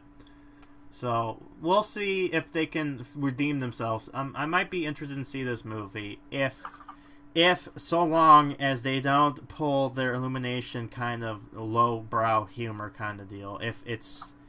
We'll see, because I watched the trailer, I kind of laughed. I didn't really like the whole kind of Will Pickles thing, but whatever. Alright, well, I think that's about it for the minor stories. Let's get to our main event, shall we? Let's talk about the thing after, what has it been, an hour and a half? Of talking about random shit until we got to the main fucking reason I'm making this. The Nintendo Direct that happened on Thursday, March the 8th. let's just say a lot of people's expectations went like boom. They after the whole mini event kind of deal, people were like, "Oh, we're not gonna expect anything big," and then we're like, "Bam, bam," and then, you know, I love. This is the reason why I love Nintendo is because they're someone put it out. They're basically the company that throws curveballs. You think you know what they're doing, but then they're like, "We're doing this, fuck you," and that's the only reason I love it because they do their own thing. Like, you have both Sony and Microsoft competing themselves, and then Nintendo's off in their little corner doing whatever the hell it's doing. And it's like, hey guys, look what I made. And then everyone's just like, holy shit, we should do that. And then sometimes they will do something like the Wii U, where it's just like, oh yeah, fuck, you know, failed project, whatever. But that's one thing I like about Nintendo is that they're the only company that actually has enough money and resources to take risks and challenges, and can either be successful or failure of. But regardless of that, let's talk about what they've announced with the Direct in order, shall we? So their main focus first was the 3DS. And the first thing they announced was WarioWare Gold. From what it looks like, it's going to be something like a Nintendo Mario Party 100 party games. But I think it makes sense for the WarioWare game to be on the 3DS, since the WarioWare games, for the most part, seem to be more handheld heavy versus console-wise. Yes. Well, I don't know. The Wii one was pretty good. Yeah, no, I'm not saying that in a way. I mean, I'm just saying that in general, it's kind of thing. The one thing I will talk about, though, since I brought it up, the Mario Party 100 games, that was fucking stupid of them to put it on the 3DS. And not only that, but it's like, they lied in the promotion. It's like, oh, really, it's actually 70 games, and the other 30 games is locked behind the story mode you have to play. Sorry. And then, of course, you have the typical games that you thought would be top tier, and then they have garbage ones that are like, why did you bring this back? But, you know, that's neither here and there. They didn't really mention a whole lot about it, but by the looks of it, it's basically it looks like it's going to be more of a whole collection of all the mini games they've had thus far, and it may look like they have new ones, but I'm not sure. I have not played all the WarioWare games, but certainly I've been a fan of Wario, so I might be looking into that if the price is right. The other thing they've mentioned is Dylan is coming with another sequel, and this time they're gonna have your Miis be animals, so there's that. I'm not sure much about with Dylan. I know that was like a 3DS exclusive kind of game, and for the most part, it seems like it's been doing pretty well. I find it weird, though, that they decided to make your Miis as animals, and the way they're going by this is they're putting animal-like features on top of the Mii character's face. I'm just like, okay, well, it looks like they're wearing costumes, if anything. It's like they're not really animals. They're like fake animals pretending that they're animals. Like, oh no, I'm really a goat, man. Don't take my word on it. But, you know, I can't really say so much when it comes to the Dylan games, because I have not played any of the series, so I can't really comment on that, unless you two have anything you want to add to that. No, though I'm curious. Yeah. And you, Jack, anything?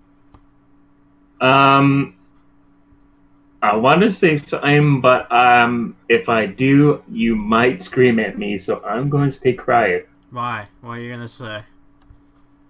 It's almost like you wanted to say a certain word, like putting animal features on the Miis, but you didn't want to say it.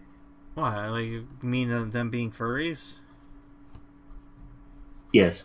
No, I mean, it's not furry. A furry is like basically anthropomorphic characters. This is basically them wearing costumes.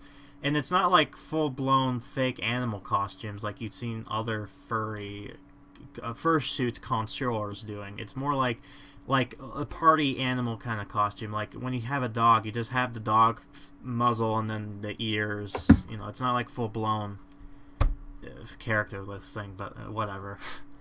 But yeah, I guess.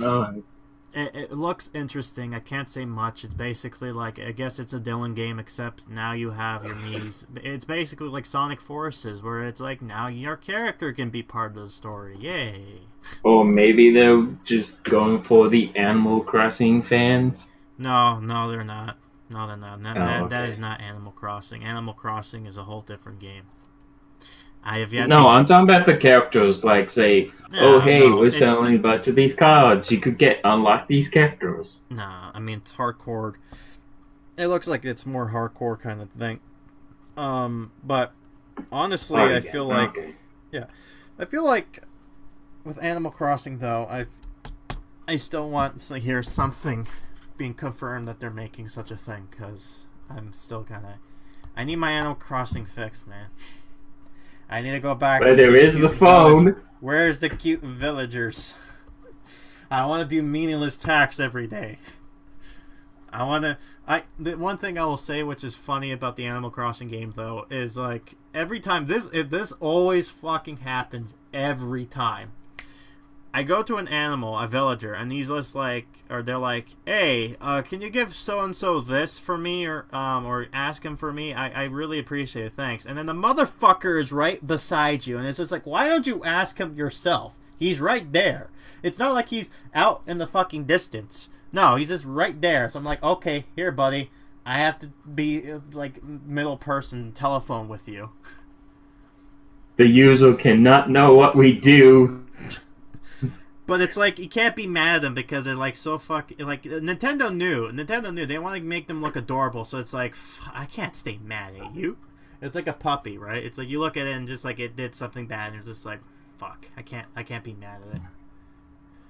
I will say though, I do think it's interesting that they made the update for the Animal Crossing 3DS to be like, oh, we'll make you come back to this game by adding this new feature, which defeats the whole purpose of the game, I must say, honestly, but whatever. And then they released, like what you mentioned, the phone app game, I think back in November, I think. Summer, I think? No, it was in November. Oh. Because I remember that afterwards it was a Christmas update in December. So, but yeah, I played it. I mean, it seemed interesting enough. I mean, it's a mobile game. What do you expect? It doesn't seem like it's anything too bad or anything. It's just like, oh, you want this villager to be at your camp, then yippee. They did introduce 3 new characters though, in the vein of these crows who are auto repairmen type of deal. So that's an interesting thing. It seems like anytime a new Animal Crossing comes in, they always introduce some sort of new NPC to the mix. So I'll be interested when Animal Crossing for the Switch comes out, what new NPC will be coming in, or what the gimmick will be for this one. Since, you know, the Switch is like a hybrid console, like you play it on the go. It's like, what are they gonna do with this to make it make sense, you know? Oh, you have a favorite character? Now it's a me. Oh god, can you imagine? That's like so much me's. You know, the one thing too, I think with the whole, I think because of the Amiibo Festival garbage that came out, I feel like that is the saddest thing I've always seemed to pass through. Is this like, you go to every aisle, every fucking store, Walmart, Best Buy, whatever sells Amiibos, right? You go there, all the Amiibos there are like nothing. Like you might like the ones you want, not there, but you walk there and you know what they have plenty of? The Animal Crossing NPCs. They're just there, collecting dust. Nobody wants them. I feel bad. Because it's like coming... Yeah. Characters nobody wants, and it's just like they'll become the ones that become valuable in the end of the day. It's just like, shit. It's always the ones you don't like that ends up becoming popular. I'm going to call it right now. The Wii U is going to be the next Virtual Boy when it comes to costs. Because I'm already seeing now a lot of people are throwing it away and they're recycling and all that, which makes sense, but I'm going to be talking more about that coming up. But the fact that Nintendo is bringing up some new games for the system, some of their good games from the Wii U onto the Switch, which makes sense. But there's going to be some games that got released on the Wii U only that it's not going to get a port of. So what you're going to end up having is that in order to play this game, you're going to only have to go onto your Wii U, which may or may not exist now. So that means it's like higher in value, right? Like what if you want to play Nintendo Land? That's not going to get a Switch port, I don't think. So it's like shit, that's going to be more money. Or how about the Wind Waker HD? I don't think that's going to come onto the Switch. Which is like the definitive edition now to play that game. But anyways, it's neither here or there. So the other update they've released after the whole Dylan thing was Bowser Inside Story Remake coming in next year. My initial response is why? You recently did Mario in the Superstar Saga, which makes sense because that was an advanced game that was never really on the DS. But yet you have a DS game being remade into the whole new art style of the game, except now you're adding Bowser Jr. in there. I'm just like, alright, whatever. I mean, I'm not saying that the game is actually bad. I actually really like that game. I think the villain of that game really was one of those top tier ones because it was a character that was there in the very beginning and then he got to be the main villain of this game. Right. But it's but it's weird that if they were going to remake these games, it's like, why not remake number 2 as well? You know? It's just like... I'm not sure why. Probably because... But you see my reasoning behind that, right? It's like, yes. That seems weird for them to do. So they announced this. They say it's coming out next year. And I'm like, why did you bother announcing it now? That's like a year away. You should have waited until like later on in November for your Nintendo Direct, or God forbid, maybe even during the E3 event. But, oh no, let's do it now. Let people get hyped for a game that they're already playing. And I'm just like, whatever, okay, cool. Cool. Alright, so a game coming out this month that they talked briefly about is Detective Pikachu.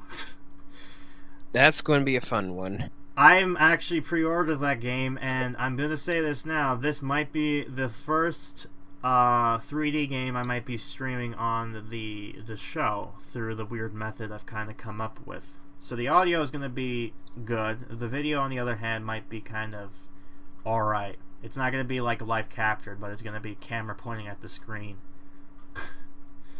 And I have a big ass screen too, so it's fine. They also showed off that the Detective Pikachu exclusive amiibo is like bigger than the original Pikachu. And from what I understand, what it does is basically within the game you have the Pikachu character talk about certain things if you go to certain areas, like little cues videos. This basically, instead of like, it unlocks all those cutscenes. So it's like, say you forgot a bunch of them, you just click on it and it's like, oh, you got all the things you missed. So it's not like a necessary thing, but it's basically an easy completionist thing. Basically, it's not like you need it in order to beat the game kind of deal, which, you know, usually when it comes to these amiibos, they seem to be are. Which, by the way, I'm kind of intrigued to see that the amiibos are becoming more and more like the Nintendo exclusive kind of thing now. Especially since it's like only a one-off character. It's like, oh, it's only good for this one game, and then after that, it's just kind of generic for everything else. But yeah, I'm actually, one of the things with Detective Pikachu, I think they're coming out with a movie about that, right? Yes. They've announced it too, which is weird. From what I understand, this game is going to be 3 times the length than it was in the Japanese version, which was released, I think, back in 2016. So it's been like a year or so ago. But what's intriguing for me about this is the fact that they have the guy who played a Deadpool as the voice for Pikachu. Because originally, a lot of people, when they saw the Japanese trailer, they're like, oh, Danny DeVito should play as Pikachu. Just because the guy they had as the Pikachu character has a very deep, raspy voice, and it kind of reminded people of like, oh, it's like Danny DeVito. They should have Danny DeVito play as him. And then I think someone actually went as far as to put like Danny DeVito quotes, I think like from It's Always Sunny in Philadelphia over the Pikachu lines, and it's just like, see, it matched. It totally worked. But I think, you know, Danny's just like, I don't even know what a Pikachu is, so it's like, whatever. But, yeah, I mean, it's intriguing to see that they decide to go with the Deadpool actor as him. Which makes sense, I guess, because Deadpool became one of the most popular M-rated kind of movies that made, you know, Fox a lot of money. Which I think, as well, it's coming out with a sequel this year, right? It is. Yeah, so that should be interesting, too. And now that Disney owns Fox, that they can now have all the X-Men characters in there. So it's no longer just a kind of hint of, oh, we wish the characters were here, but maybe this is a budget issue or something. They're like, man, this place is sure is empty. I wonder why. It's like, stop breaking the fourth wall. We know. I think that's one of the best of that, though. Is like I think that really brought a lot of the meta humor in there, because the character was very meta. But really, I do like I don't mind the fact that they actually have him as the character, because it kind of fits, if that makes sense. Like when I was listening to the voice, it's like it's not that terrible. It's not like it's out of place for him. But that might just be my opinion. I'm not sure if you two had any difference, if you were disappointed that Danny wasn't Pikachu there. No, but I'm actually curious how they're going to translate the Pokemon into, like, a live-action setting. Yeah, me too. I will say this, though. I'm kind of intrigued. Maybe the fact they didn't go with Danny DeVito was because of the Lorax movie. I'm just saying, maybe. I have no idea. He probably is a busy guy anyways. I think he's still... Is Always Sunny in Philadelphia still being made now? Like, is that show still going on, or did they stop? They might have done a new series on Netflix. Yeah, so the guy is probably, like, pushing it now. He's pretty old now, so it's like... The fact, I think he's busy with that now, so I hardly see him in anything else. So... No, I mean, good for him. Whatever pays the bills, I guess. Last but not least, let's talk about the last thing they've announced for the 3DS, and our main discussion, which is going to be something in general we'll be talking about, is they announced Luigi's Mansion Remake is going to be coming onto the Switch. And my initial thoughts is I can see why they did it, because they've said that since Luigi's Mansion 2 came out on the 3DS, it makes sense for people who have probably not played the GameCube game to play it on their 3DS kind of 2DS systems, right? And I think the new features they have there now is like a boss mode rush, so and I guess that's cool, I guess, but I don't think that's really as intriguing. I don't think they've added anything new besides like they've remade the graphics, I guess, using the Dark Moon engine. But I have gotten and seen a lot of salty people being very, very salty by the fact that it's coming onto the 3DS and not on the Switch. And I'm sitting here thinking, why do you fucking care? Why are you so mad and salty? It's like, you know, I like the 3DS and all, but it's an old system. They should stop focusing on it. It's just like, shut your mouth for a minute, okay? Now, here's the thing. If they were focusing more attention on the 3DS than the Switch, then I can see your argument with there. But no. They're doing both systems. And you do realize Nintendo is a huge fucking company. They have smaller individuals working in subsidiaries companies so they can do other different games, right? It's not like this is something that's going to be groundbreaking and all that. And I'm going to be honest and say this. I played Luigi's Mansion on the actual GameCube back in 2006. Or 2016. Not 2006. Jesus, that's a long ass time ago. I don't know if... Have I been saying 2006 instead of 16 all this time? Fuck me. I've been back in the day. God damn. And it was back in 2016. It was alright. Right? I mean, I don't think there's anything groundbreaking. It was about a 4 hour experience. So it's like... That was a thing. I will say it has one of the most annoying bosses in the game I have the displeasure of playing through. Which I can rant about that, but I don't think people care about. I'm going to say it right now, fuck Colossus. I'll say this. If this game comes out, this Luigi's Mansion, and if they happen to fix that fucking boss, then I'll say it's the definitive version you should go get. If it's the same bullshit as that boss was in this game, then fuck it. That's all I have to say. We shall see. I think someone also mentioned that the PAL version of Luigi's Mansion was different slightly, that you were basically riding on the poltergeists to catch the Bolosses, but I'm not sure if that's even a thing. I'm actually kind of curious, and now I'm going to look that up. Would he even have the evil look if he's riding on the horses? No. Oh, the Hidden Mansion type of thing. No. I think what it was...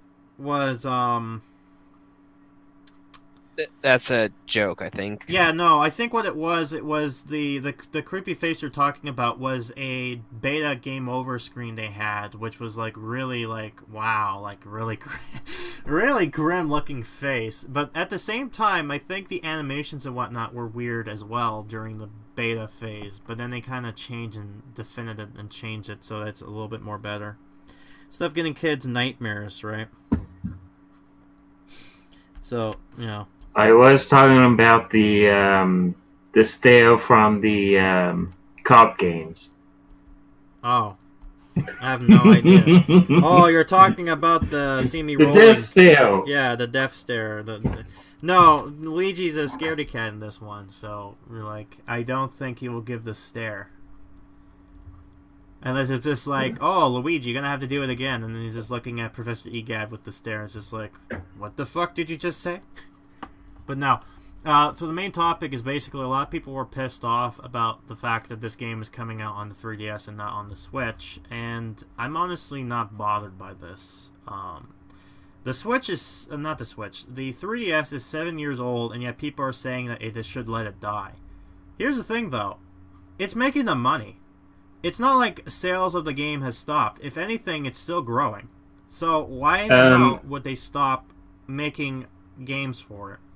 Now, technically, the console games, like say the Game Boy had 20 years until they had the Game Boy Color. Yeah, no, that's what I'm saying. And then even now, some games that have been discontinued, like PS3, it's still getting support. I'll give you an example. Last year, Persona 5 came out. They released a PS3 version of that game. They didn't have to, but they did. So it's like, it's still a thing, right?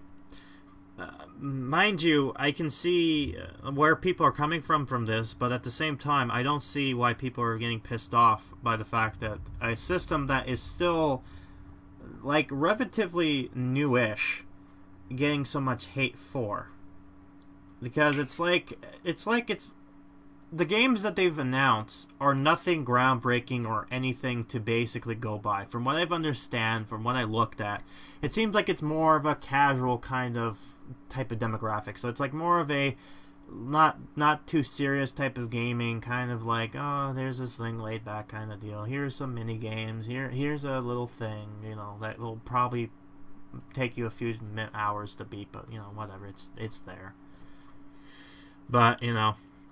My hope is that if they decide to do Luigi's Mansion, kind of showing us the good Luigi's Mansion and not the shitty the second sequel, the Dark Moon one. And I'm only saying it's shitty because the fucking ghosts are god-awful. You know, mansions are so great. Too bad there's not any interesting ghost in there. It's all garbage. It's all generic. Oh, look, I'm the boss, but I have 3 horns, so I'm the third boss. But I'm going to possess this, so now I'm... this type of thing. I'm just like, fuck. Technically, the boss rush isn't really new. I've seen a few. No, it's not. I was talking about.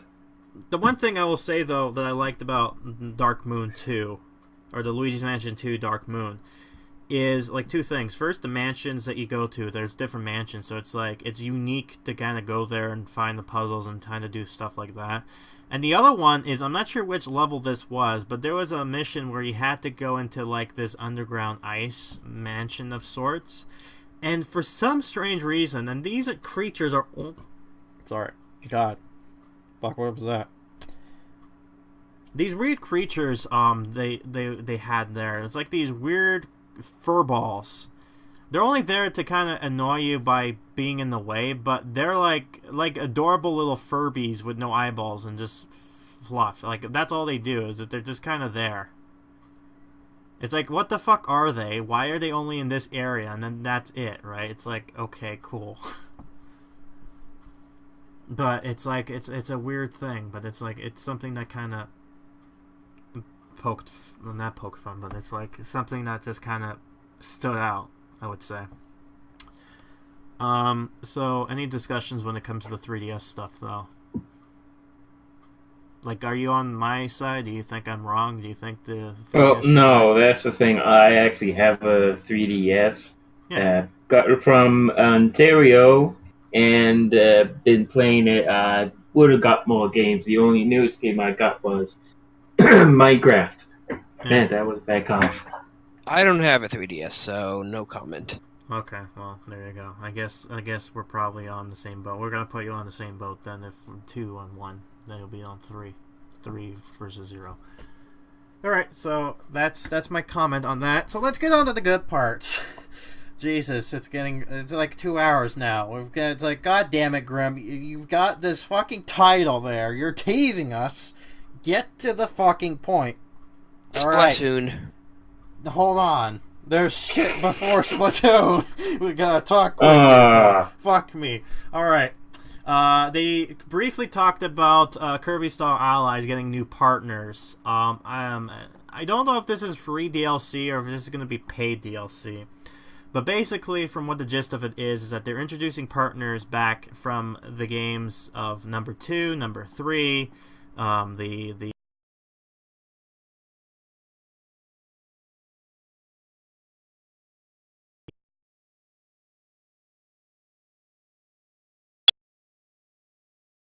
you face within that game be a partner at one point, so it's like that's interesting enough. I have no idea how the hell they're gonna do it though. I think they might do something with the amiibo though. I think that might be something that they might add on there. I have no idea though. The game I think is coming out this week. Let's see. Is it the 16th or is it the... I think it's the 16th that comes out, right? Possibly. Yeah, so it's coming out this week. I'm getting the game, so that is a potential stream port. I'm not sure if it will Is it co-opable? Like, I think it is. No, it is. It definitely is. It's a 4-player co-opable. So if you have like 4 controllers, you can actually play this game with 4 people. But it's like their normal, you have to be local kind of deal, sitting on the couch versus online. Yeah, I know. It's not like that of the sorts. But yeah, I mean, I'm usually into a Kirby kind of guy. I guess me and him share similar interests, I guess. The fact that he was created when I was, intentionally, I think. So we both share the same birthday, kind of, maybe. But it's interesting to say the least that it's cool to see this kind of game coming out, and I think it'd be interesting to see how they are playing this game off, because last year they had Kirby Planet Robo or something like that, the robot one where you control a mech of some kind. So it's intriguing to see where that comes off. Though I'm gonna go off topic here for a second with the robot thing for some reason. The main villain of the game, I think, the female protagonist, I think the game is, I don't know what her name is, but for some reason, I came across online that someone drew a lewd picture of her. I know. Fuck, you gotta love the internet when they have to ruin everything. But whatever, I'm not gonna distaste with that stuff, but it's like that's a thing apparently. It's true. If it's created, there's gotta be porn of it. Fucking Rule 34, my ass. Jesus. Don't go on that site, please. So yeah, but anyways, potentially the game is gonna be coming out this week. I'll be getting the game. Will it be streamed this month? Maybe. I'm not 100% sure. We'll have to see what will happen, but it's gonna be a thing regardless. So Next thing, they've announced that Okami HD is coming to the Switch. They've recently released this, I think, a little while ago on the other system, so it's interesting to see that this game's coming out for the Switch. I think, was it originally only released on the PS2? Or was it? Yes. Yeah, so it's interesting to see it's coming on that platform too, and they're utilizing the touch What function. They're using What I noticed with the old PS2 games, some of the companies are taking the old games and bringing them to the 3DS. Yeah, I mean, we'll see, but they've mentioned this real quick. Basically, they're going to be drawing. They're going to use the touch screen on handheld mode, and if you do it on TV, they're going to use that weird fucking camera that they have, the HD Rumble thing, to be able to draw it on the screen like a Wii remote. So you get to have that experience. So more freehand to draw, I guess.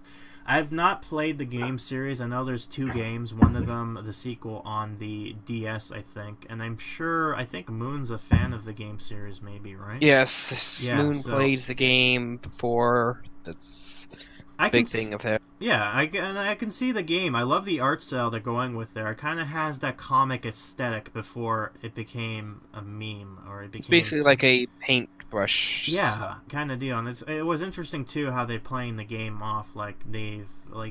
It's weird too that they have, I think, the Peach goddess come in, and I'm just like, whoa, oh, hey now, like her getup is this. I get why her getup is like that, but I'm just like too much cleavage there. But the joke is because the way they draw peaches is what I guess John and Aaron would call in Game Grumps butt fruits. Because it's weirdly shaped. It's basically like an upside down heart, basically. You could have had a Buddha fruit. Yeah. I mean, but I think it's a peach, though. I think that's how they draw peaches, is like an upside down heart. Because of how it's weirdly shaped. But it's like, I'd never seen it like that before. But for some reason, Japan, that's how they draw it. So, if you don't know what butt fruits are in Animal Crossing, that's what they are. They're peaches. Jesus, so there's that. Sushi Striker's coming out. That's a game that's there, so there you go, whatever. Octopath Traveler, a game that they've announced, I think, back in E3. That was a thing that they've also have a demo for. They've announced 2 other characters that will be... There's 4 more left to, I guess, announce. I think the game's coming out in summer. They've also showed off some new features within the game, as well as a collector's edition, which is like ridiculously like overpriced. Like you got this cool paper diorama about the character's origins, and then there's like this coin currency that's in there, and then the art book and the music and whatever the hell we wanted to throw in there. So that's another collector's item that people probably want to go get if they're really into that game. The game itself is really... It looks pretty interesting. It's pretty. It really reminds me of like the 3D... the Sega NES type of graphics, but 3D environment, like openness, if that makes sense. But I have no idea if that will be a game that will be streamable for me, because it's like a JRPG of sorts, and I don't know if it will have any content for me to kind of be invested in without being a one-off kind of deal.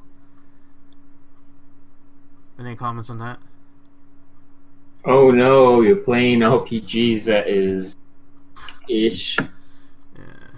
Oh, I mean, RPGs takes forever, like 50 hours, so I can't blame you. I know, I don't mind it too. I mean, fuck, Pokemon's a JRPG, and people love the fuck out of that. So, I'm not saying that it's not a game I don't want to play. It's just like my people who watch me are like, you get 2 hours at least every stream roughly during a weekday, and then the weekend is like a lot.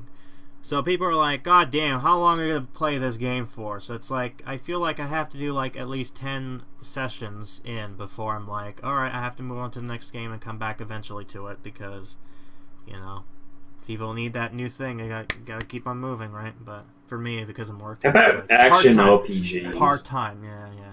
But anyways, it looks really interesting. I'm intrigued by it. It might be something of worth, but we'll wait and see. We're just going to have to wait and see, basically, for that.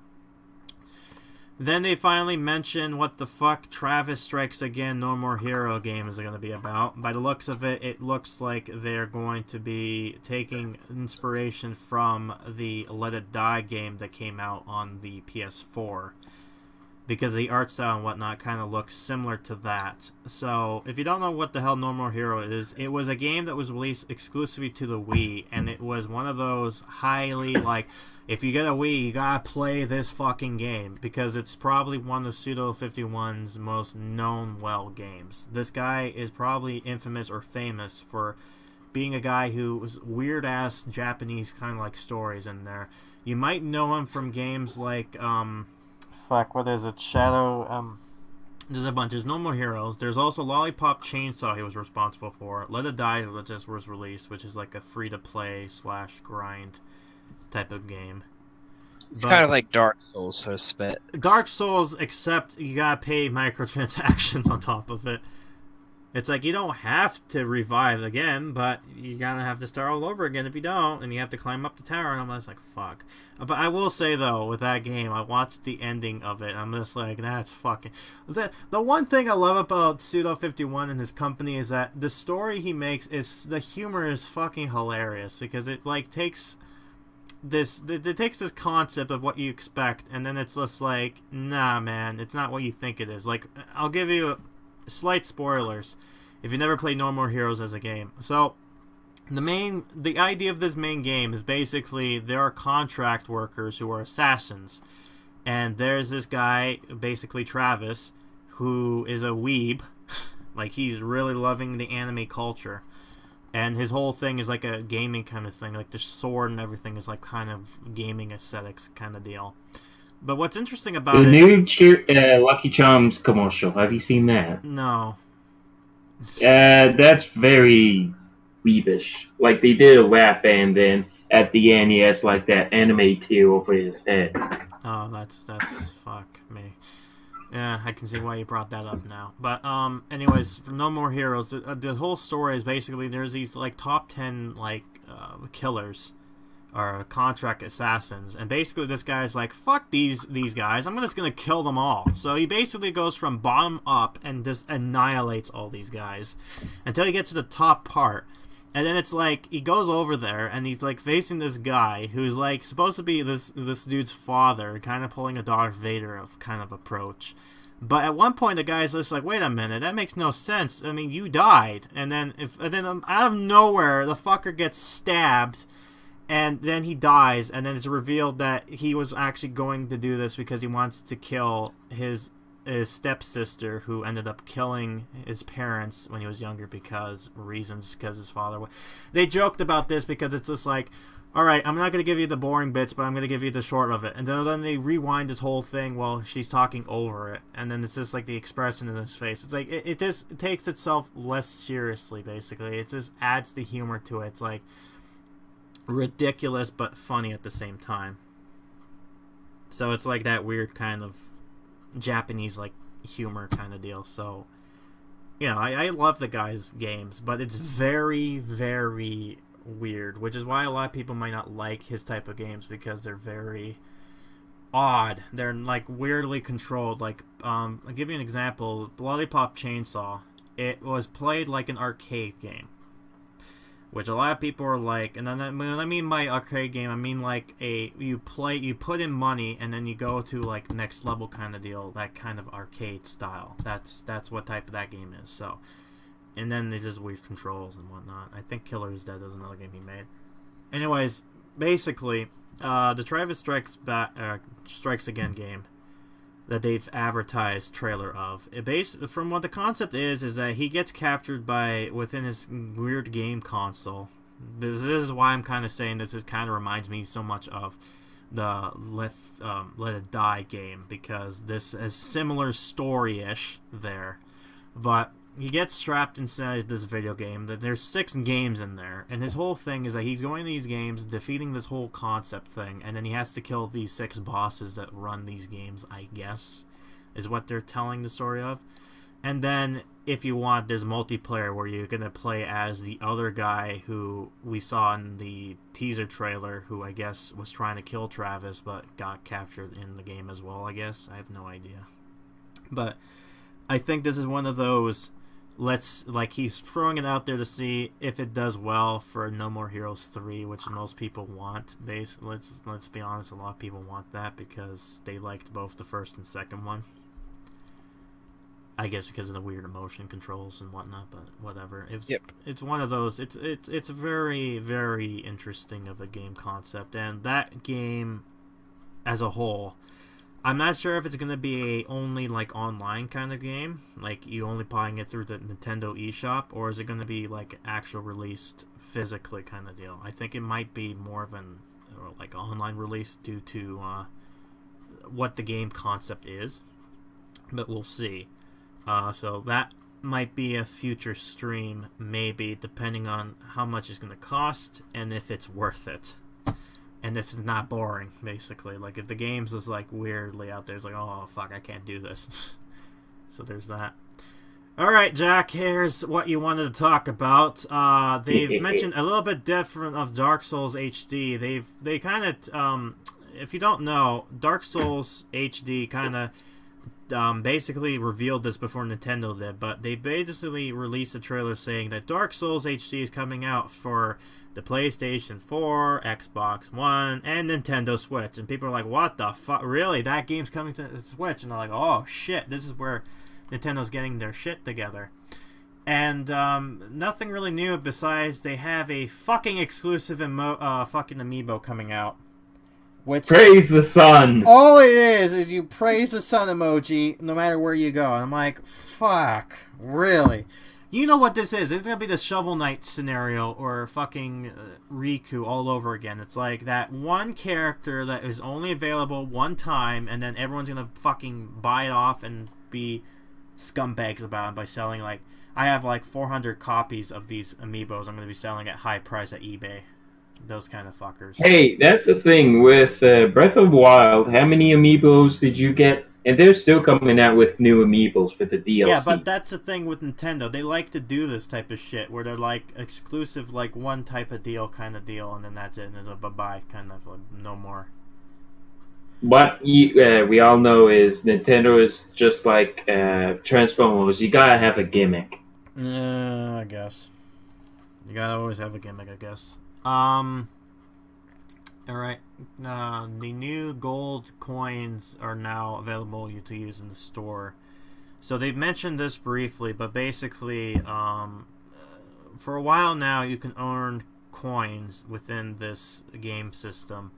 I'm kind of pissed off that they released this now, by the way, because I've recently kind of added the coins to my system, but for some reason now that you can use these coins to pay for games on the eShop, they now earn a lot more than they did before. So I'm like, fuck you, Nintendo. Like, really, fuck you. Why the hell did you... People who bought games within a year, you're shit out of luck. I'm sorry. You can't redeem those coins anymore. You're fucked, basically. But now, moving forward, you can earn more money from it. So, thanks for that, assholes. Like, really, I mean, this is like bringing back the whole, like, Nintendo Club, but it's not. It's like a lamer version of it. So there's that.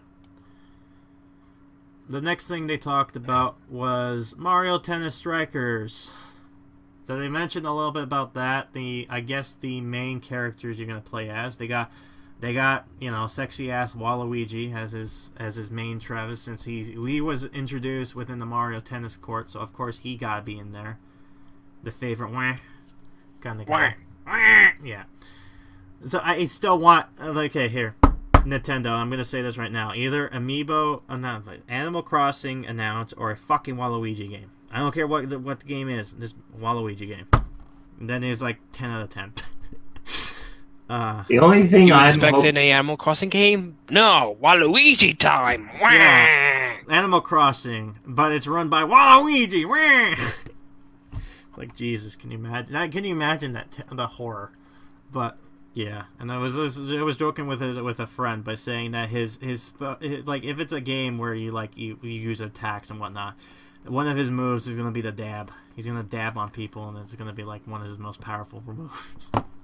Just meme the fuck out of it. Come on, you know you want to. Come on. I mean, you made Wario into a character of his own. Why not Waluigi, man? Poor bastard. All he gets is to come on the parties. That's it. Technically, they didn't give Daisy a thing, but you always see the. Well, they gave Peach a game. Technically, Boro has a more cameo than those two. Yeah, well, Daisy had her own game. I mean, she was this Mario Land. If you want to take a look into that, that was the princess he was saving there. Anyways, another character they showed off that is a character for some strange ass reason is a chain shop. So that's a thing. I have no idea why the hell there's a chain shop there, but there it is. Get to play as a chain shop, so that's cool, I guess. And then they basically talked about what the difference moves is for the strike type of deal, like kind of deal thing like that. They talk a little bit more about the story mode to mention. They go like, "Wait, guys, we have a story mode. It's not going to be as boring as the last one we've released. We swear to God, please." And then, so it'll be interesting if you can select your own character in story mode, because if that's a thing and I can play Waluigi, then that game is going to be day one buy for sure. Because, you know, it's going to be the closest thing I'm going to get to a fucking story with Waluigi. But, whatever. Yeah.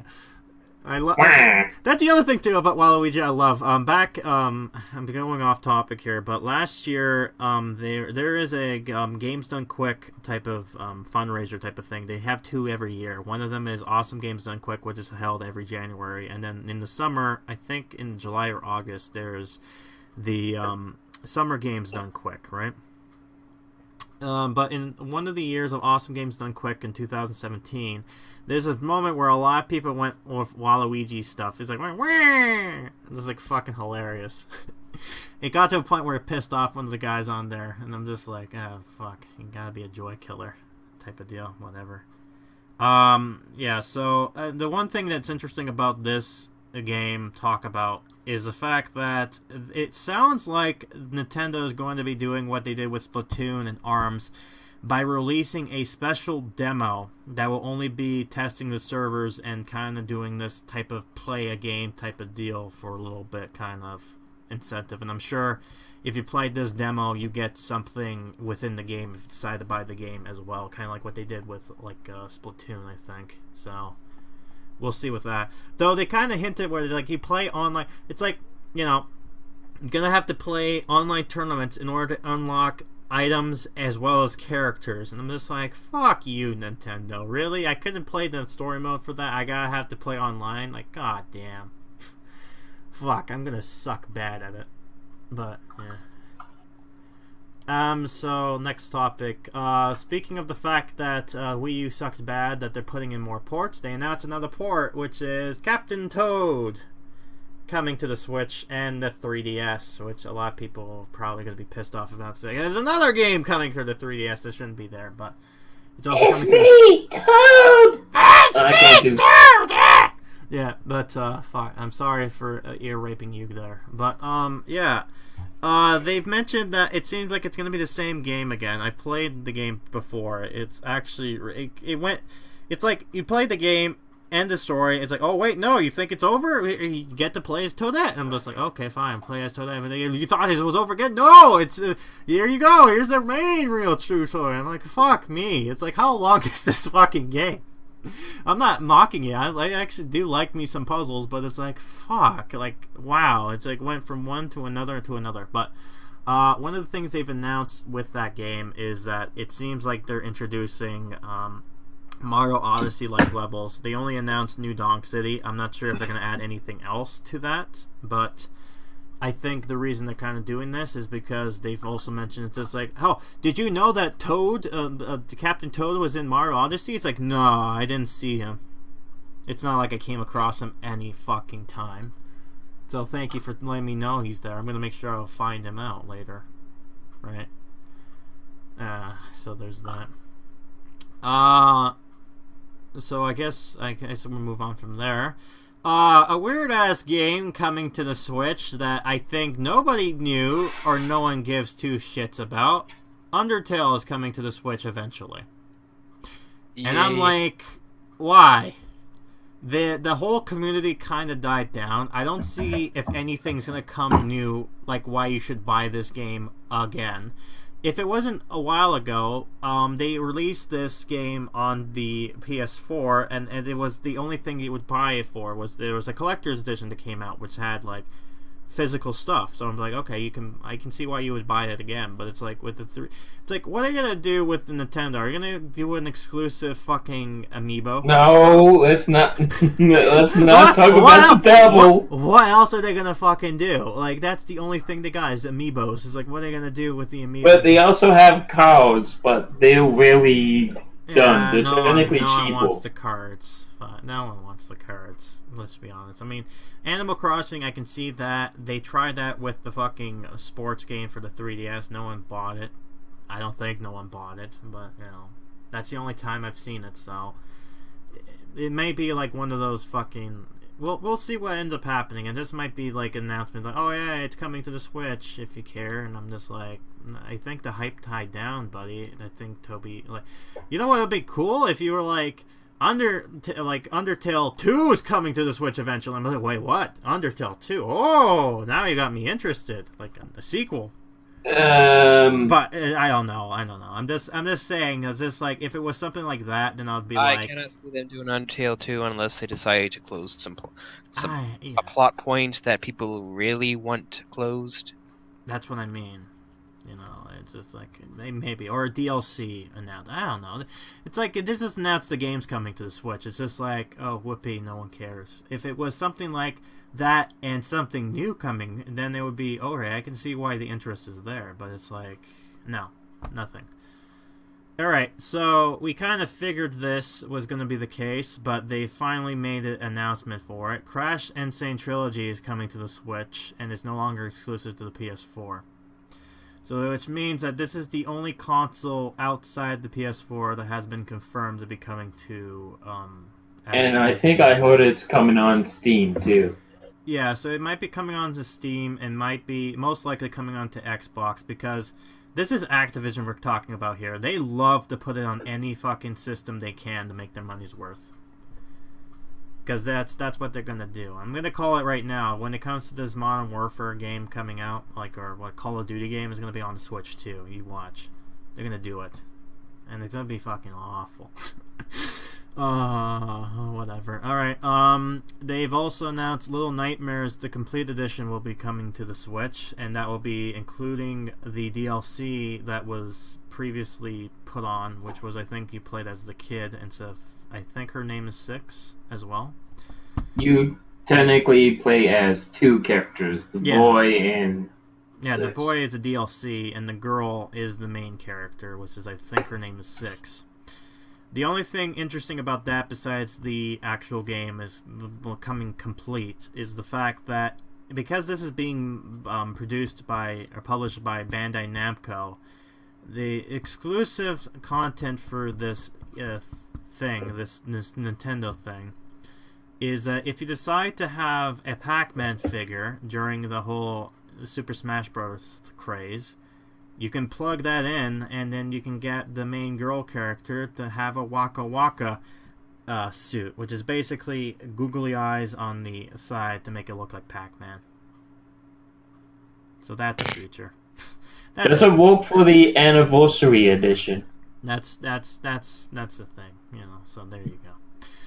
All right. To confirm that games are now coming, like newer games are going to be coming onto the Switch. They've announced South Park: The Fractured Butthole is coming to the Switch now with both the DLCs. I'm actually surprised that's coming on there. Yeah, especially since it's like not the older game. No, the new game coming out. We're bringing in the 2 DLC content as well, and then we're gonna also be adding the 3rd one that's coming eventually. So I'm like, all right, cool. I mean, I already have that game for the Xbox One, which is gonna come eventually with the other Stick of Truth whenever I feel like doing that in the lifetime. But you know, it's a reason why it's a JRPG. So it's like, yeah, the humor is there, but it's like, I think, and this is the weirdest thing, Matt and Trey Parker, they were trying to get the South Park game, like the South Park name onto like video games for a while, and it wasn't until South Park's The Stick of Truth come out that we probably got the closest thing of being faithful to the show but also being a video game. And then since then, I think they've had the partnership with Ubisoft for a while now. I think before it was used to be under the THQ, but then they went under, and then Ubisoft picked up the license, or they picked up the studio who was making it and turned it into like Ubisoft of Montreal or something. So that was a feature. So there you go. They've briefly talked about the Hyrule Warriors Definitive Edition coming out, and I think they've released the date when it's coming out eventually. So it's basically like it's not the Hyrule Warriors, it's not the 3DS, it's like all those contents, and then they'll add 2 characters for free. So it's like, there you go.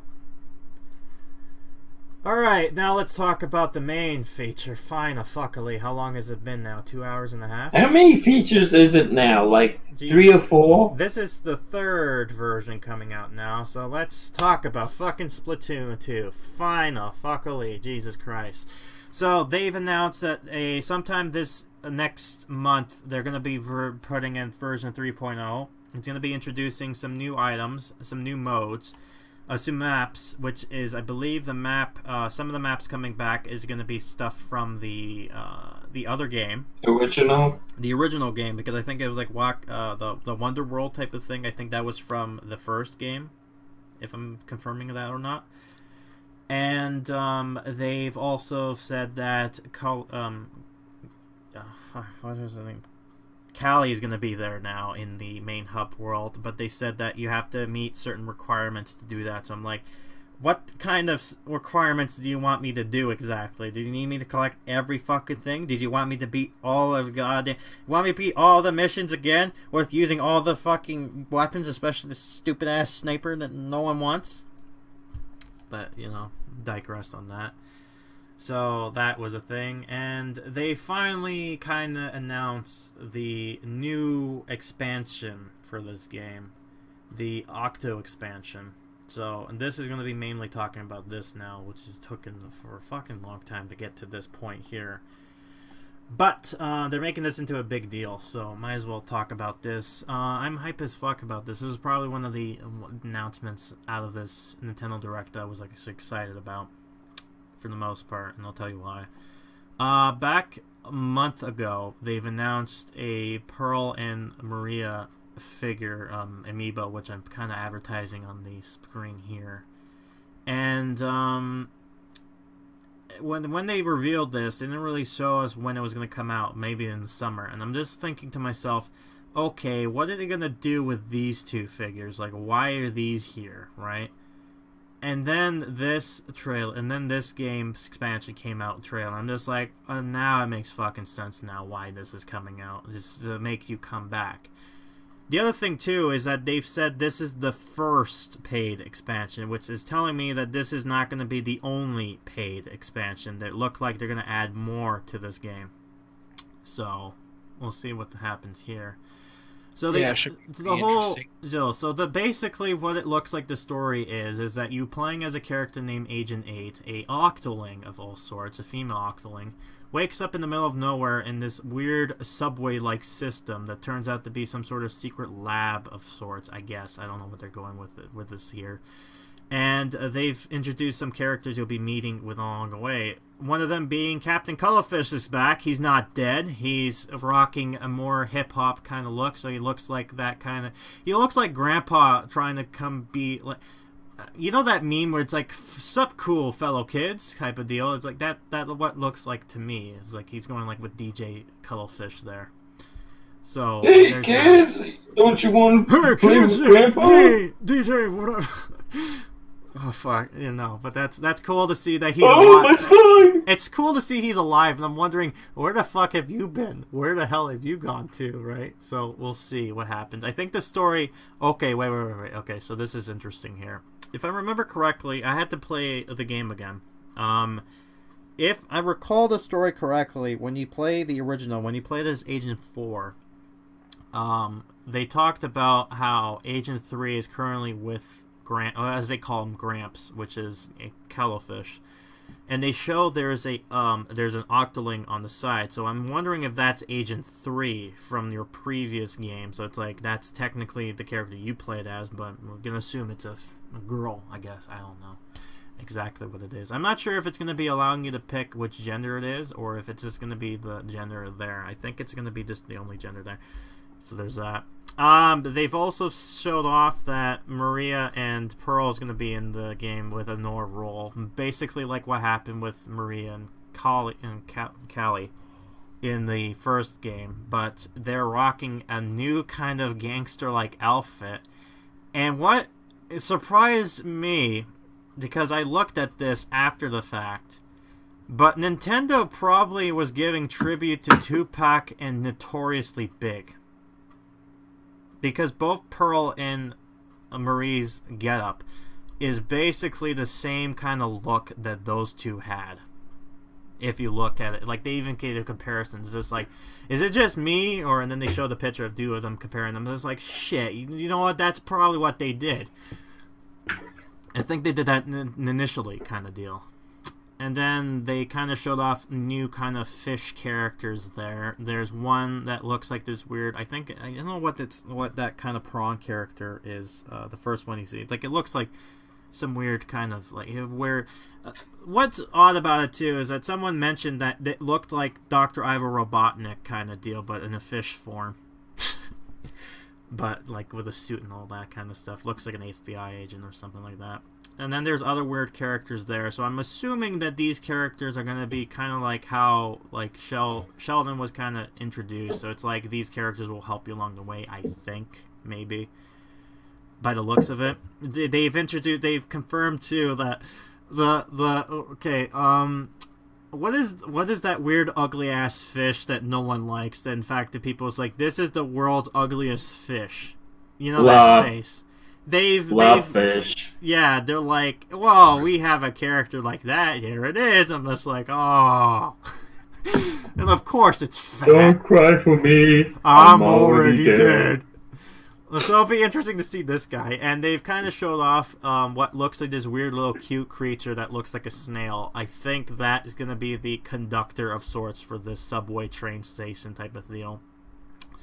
So the way, and then they kind of showed off the Octolings, but they're kind of different color, and it's kind of showing off the fact that what we've kind of learned from Splatoon 2 is that these are either clones or these are like Inklings being controlled using the visor that DJ Octo, whatever his name is, kind of made. So that's a thing. But I think it's DJ Octavius, actually. I'm not sure. I don't know who... You know who I'm talking about, the fucking octopus guy. Yeah, I think it's Octavius because it's supposed to be like yeah, because they're Octavians, yeah. So, but, you know, I'm just going to say this now. People are like... When they saw this trailer come up, they're like, now it's fucking worth getting Splatoon 2. This should have been in the game from day one. And from when I was looking at this because I was looking at this deeply, from what I understand from it, and from what they're talking about, this is going to be 80 missions long.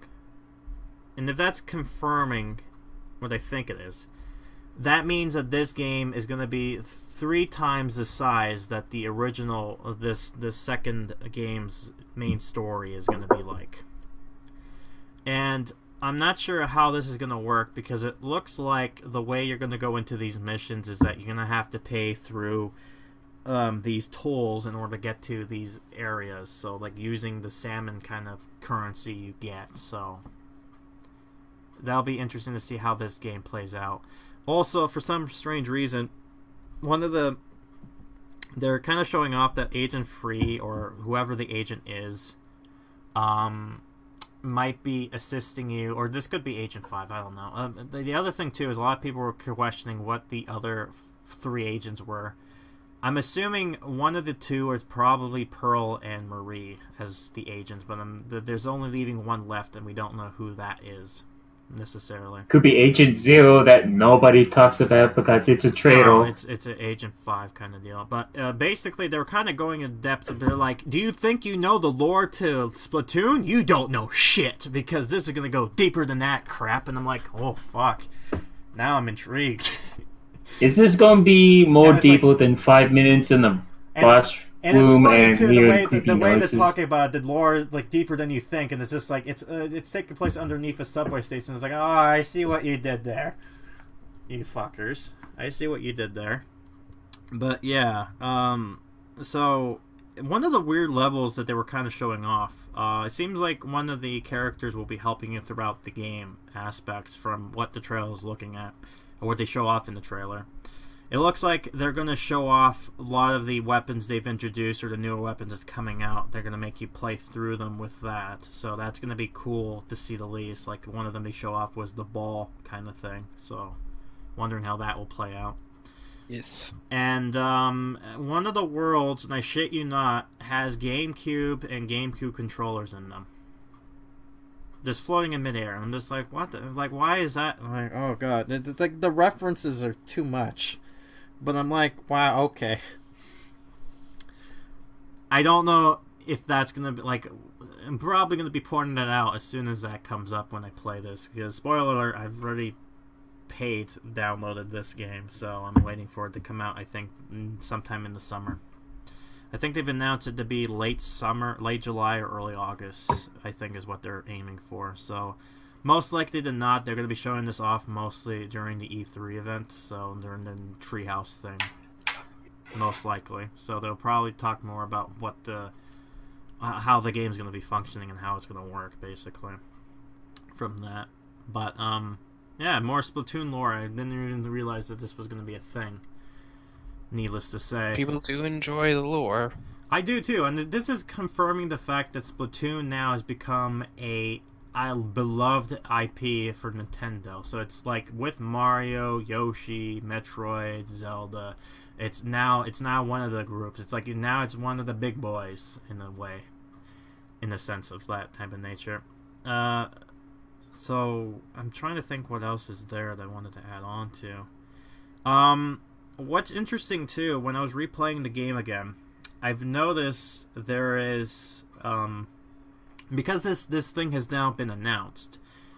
During my playthrough, when I was looking through the main hub world, there's like these areas that look like they're closed off, and it seems like that's what one of them, I believe what it is. If you go to the right side of the building, where I believe the guy from the last game that sells you certain items for the weird clams, which are like mushroom-like things. There's like an area that's closed off that looks like it's going downstairs. I think that's where you're gonna go into the Octo expansion pack, I think. So at some point there's gonna be a way to unlock the door if you pay through, and you'll be able to go through the story. So I don't know if it's gonna be the character you play as that's gonna help this character, or it's the character from the last game that's helping this character. Maybe it's Agent I don't know. Like, we'll see what this game brings up, because it looks really intriguing to me. But it seems like they put a lot of effort into this one, so, and it seems like they're going to be continuing with this game, so that's cool. So it's not going to end within a year's time and be like, oh, we're done. Before I move on to the last thing, something that interests me, or what came across when I was looking through this, is that a while ago they've released a Splatoon 2 art book kind of deal. So this is anything new. Usually gaming companies would release some sort of like art book of a certain game, and it shows you kind of the concept art or things that they've kind of idea-wise. So they have these artists come in trying to draw some of the things so that people who make games can have a reference to work off of, right? So, one thing of note that interests me was there was concept art for both Pearl and Marine, I think. Fuck, I don't know anymore. God, fuck. Anyways, they showed off some of the concept art for that. It seemed like for the most part, Marine seems to be mostly the same, but Pearl was the interesting part because it looked like she was originally going to be an Octarian like her. And people looked at the design and then they're like, why the fuck did you not go with this design and instead of the way you went with this? Because I think the biggest complaint I think a lot of people were having, not me, but a lot of people are like, you know, Pearl is like the ugly character, and then it's like you're obviously going to go with Maria because she's, you know, she's there kind of deal. So that's a thing. The concept art is actually pretty cool, and I'm wondering why. I'm thinking, this is just me thinking on the back of my head. I believe maybe they changed it to more of a squid form for Pearl for the fact of different comparison, but I think maybe it also is about the fact that if she was an Octarian as well, people would probably have doubts with them. Because this game in number 2 seems to have the Octarians be the villains again, so it's like, I don't trust you motherfuckers, but it's like, you know, you don't know, right? It's a concept type of deal. But that might be my thinking of why they changed it, but I don't know. It's interesting too because it looked like the ketchup and mustard, like they kind of concept of what they look like if during the events, because like every time a Splatfest event happens, the colors will change from the event colors that they are being under what team basically, and they were coming up with, like, say for example, ketchup and mustard, so they had like what they look like if they decide to go with that, what coloring idea wise. So there's that. And one last thing that's interesting of worth for some stupid reason, within the concept of this game, or this book, they basically confirmed the age to both of these characters. So I'm gonna make you guess, how old do you think both of these two characters are? 15. 20-ish. Well, who's for what? I mean, like, what do you think Pearl ages and what Marina's ages? You go first, Zog. Yeah, Zeph. Zog. Zeph. Let's see. Honestly, I don't recall characters that much, but Just I don't guess by guessing. looking. Yeah. Just by looking at them, what do you think?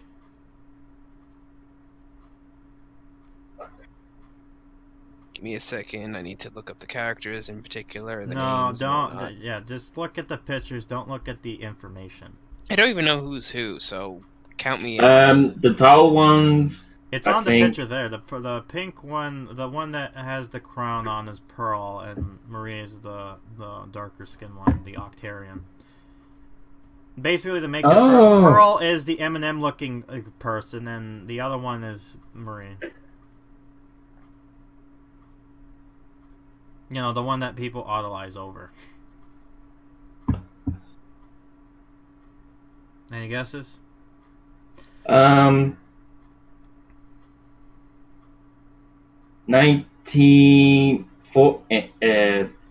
wait. The tall one's 19, and the small one's 44. Jesus Christ. Alright, well, what's your answer, Zeph? I just go with that. Alright, you'll be pleasantly surprised by this. Turns out Marie is actually the youngest by being 19 years of age. And I think it's 18 or 19. I think it's 19 years of age. And I shit you not, Pearl is 21 years old. Mm. I was kind of thinking it would be like that. Yeah, and here's the thing too. I mean, as soon as I seen this, I'm like, oh mother, like, I immediately knew a lot of people. You get this lewd face pop up and be like, legal lolly, and I'm like, no. I'm like, Jesus. Isn't there a lolly character in Breath of the Wild? There's a bunch of them. And I think what. Oh God, Nintendo's being open. No. But here's the thing too. Speaking of that whole fucking thing with Nintendo, apparently someone There's a guy by the name of Yandere Dev who's making the Yandere Simulator. I'm not sure if you've heard of that game. Yep, I seen some of his videos. Yeah, so you've probably seen this too. There's a guy by the name of Yandere Dev Fan who basically clips some of his streams when he's playing certain games. One of them that he was playing was the Breath of the Wild. I think it was, I'm not sure if it, I don't know if it was the expansion or just the Breath of the Wild game itself. And he was talking about the fact that you have this character that looks like a child, the Zoras or whatnot, and then you have this other guy basically dating this thing, and then he's basically questioning that Nintendo's basically confirming pedophilia, kinda. I don't know, but it's funny that he's bringing this stuff out. But the other thing too, I wanted to point out too, with this whole fucking subgenre thing that we've gotten ourselves into now in the mud, is the fact that they seem to have gotten a what was it? It seems like ever since this whole law thing came into play, when it comes to like people, like it can't, like the child pornography thing come into effect. I think, I'm not sure what the law is, but I know it was George W. Bush that signed it back in 2002, I think.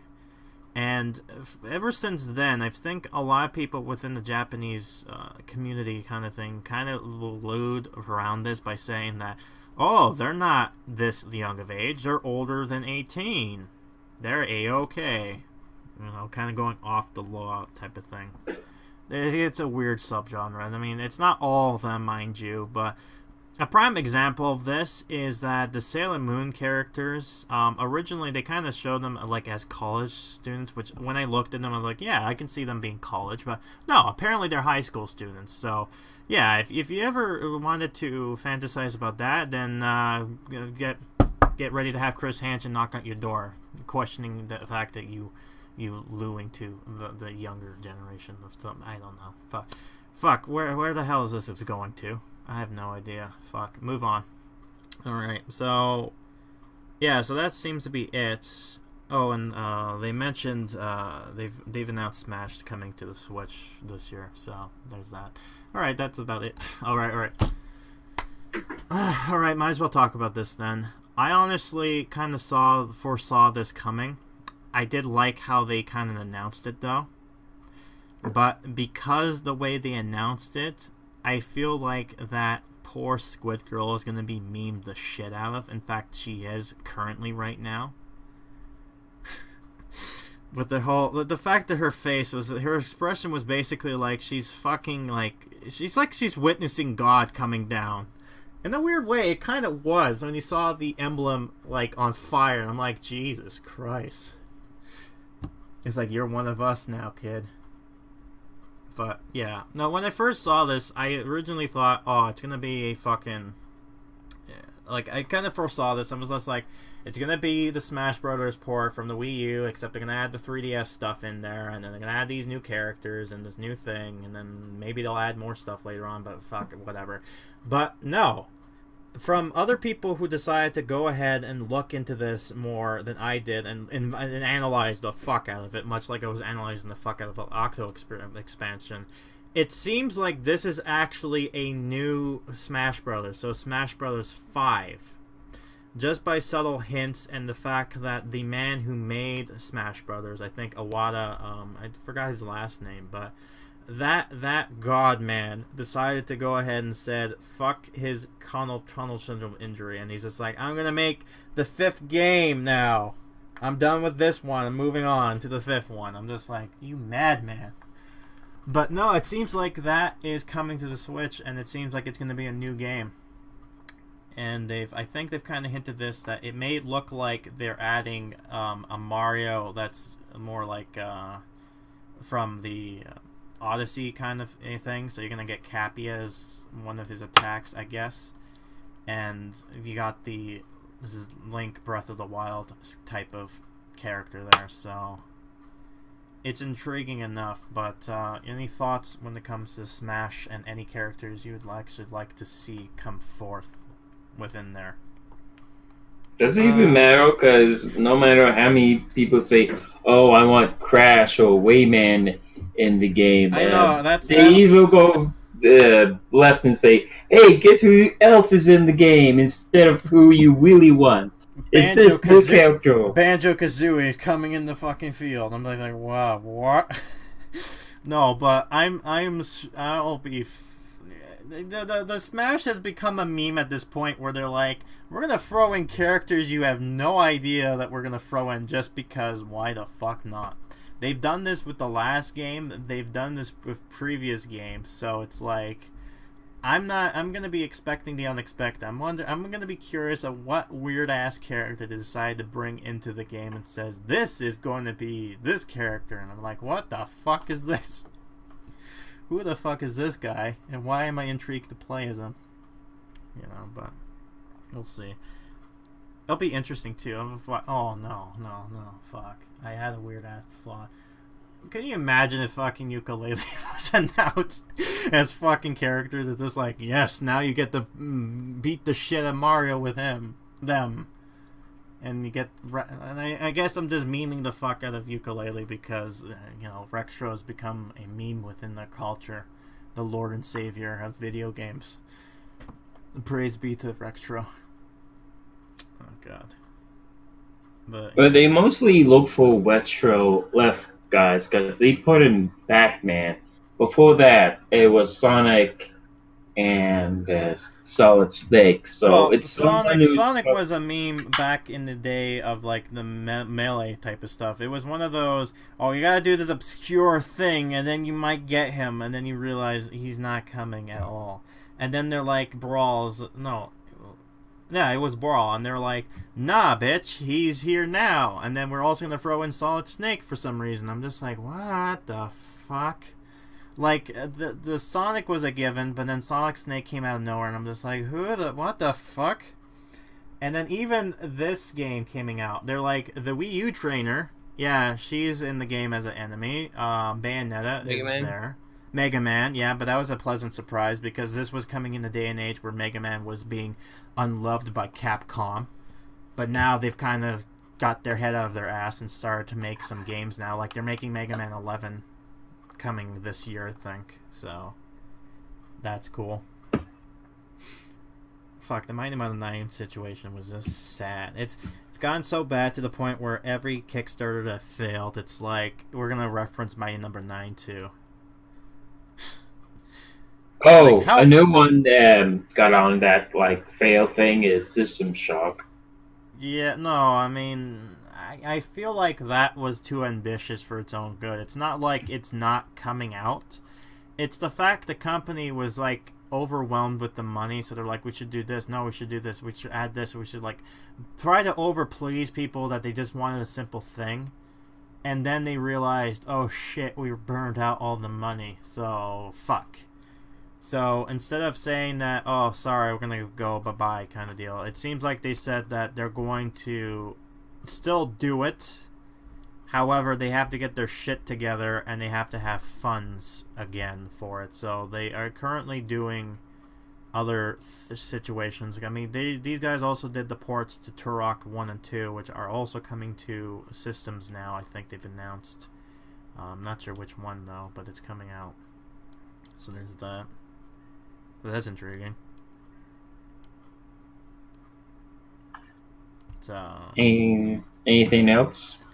I think that's about it. I don't know what else to say within the news, so that's a long time coming. Hopefully next time it won't be so long and boring. I don't know if it's boring or not, but whatever. Alright, so let's hopefully end this off with the conclusion, the future, what you're expecting from me. Before I do that, though, I wanted to ask if you two have anything you wanted to say coming up that you want people to know about. Not much, really. If I remember the password on my Twitter, I might be doing some art for you guys since I got nothing else better to do. Ah, that's cool. So expect some more art from Jack from us then, and then whenever that comes into fruition. Hopefully we'll have more information in the next episode too, if that ever becomes a thing. So, I guess for me, this is where I announce certain things. I've made the trailer announcement, so this is what's going to be happening. On Monday, the 12th, at 6 p.m. Eastern Standard Time. I'll be playing through Sonic Forces, so God help me. That should probably last me for about 3 sessions, maybe 2, depending on how quick this game is, because apparently a lot of people are saying it's ridiculously short. You could technically beat it in 3 or 2 hours. Yeah, someone joked about it, like, I think it was Video Donkey, and then they're like, they purposely made it they made it like this time because it was basically to get away from the fact of people refunding the game. Because I think there was like on Steam there was like a limit of how many hours you can play before you can refund it with your money back. So they're joking about like, oh, they made it like this much. They made it 30 minutes longer than the extension so that people couldn't be able to repay their money back, kind of deal. So that game will be interesting. There's a lot to do within that, talk about, and hopefully we can make a meme character out of it. But we'll see. Maybe it'll become some sort of mascot this year. I have no fucking idea how this is gonna go. So hopefully it won't go pleasantly well and not terribly bad. After that, I'll be taking a look at a game that I'm wondering how long this is going to be exactly, but the game we're going to be looking at is something called Super Lucky's Tale, and I think I'm going to be playing it for this week coming up because, as you know, Saturday is St. Paddy's Day, and it seems like with this character, its main collectible is a 4-leaf clover, so I'm like, fine, put the two together. That's convenient enough. This will be my first awful playthrough, by the way, so this is going to be the first time I'm doing this kind of theming, not this theming, but this type of stream. So we're going to see how well that does, and hopefully it won't be that bad. We're going to see if the controversy in that, if people wondering why this is in the awful category, is because it is a game that came out of nowhere from Microsoft. It is probably a game nobody asked for. And the most stupidest thing about it is that it's advertising it's in 4K, which is with graphics that look like they don't need to be 4K, alright? 4K is like hyper-realistic looking graphics and whatnot. It also has DLC.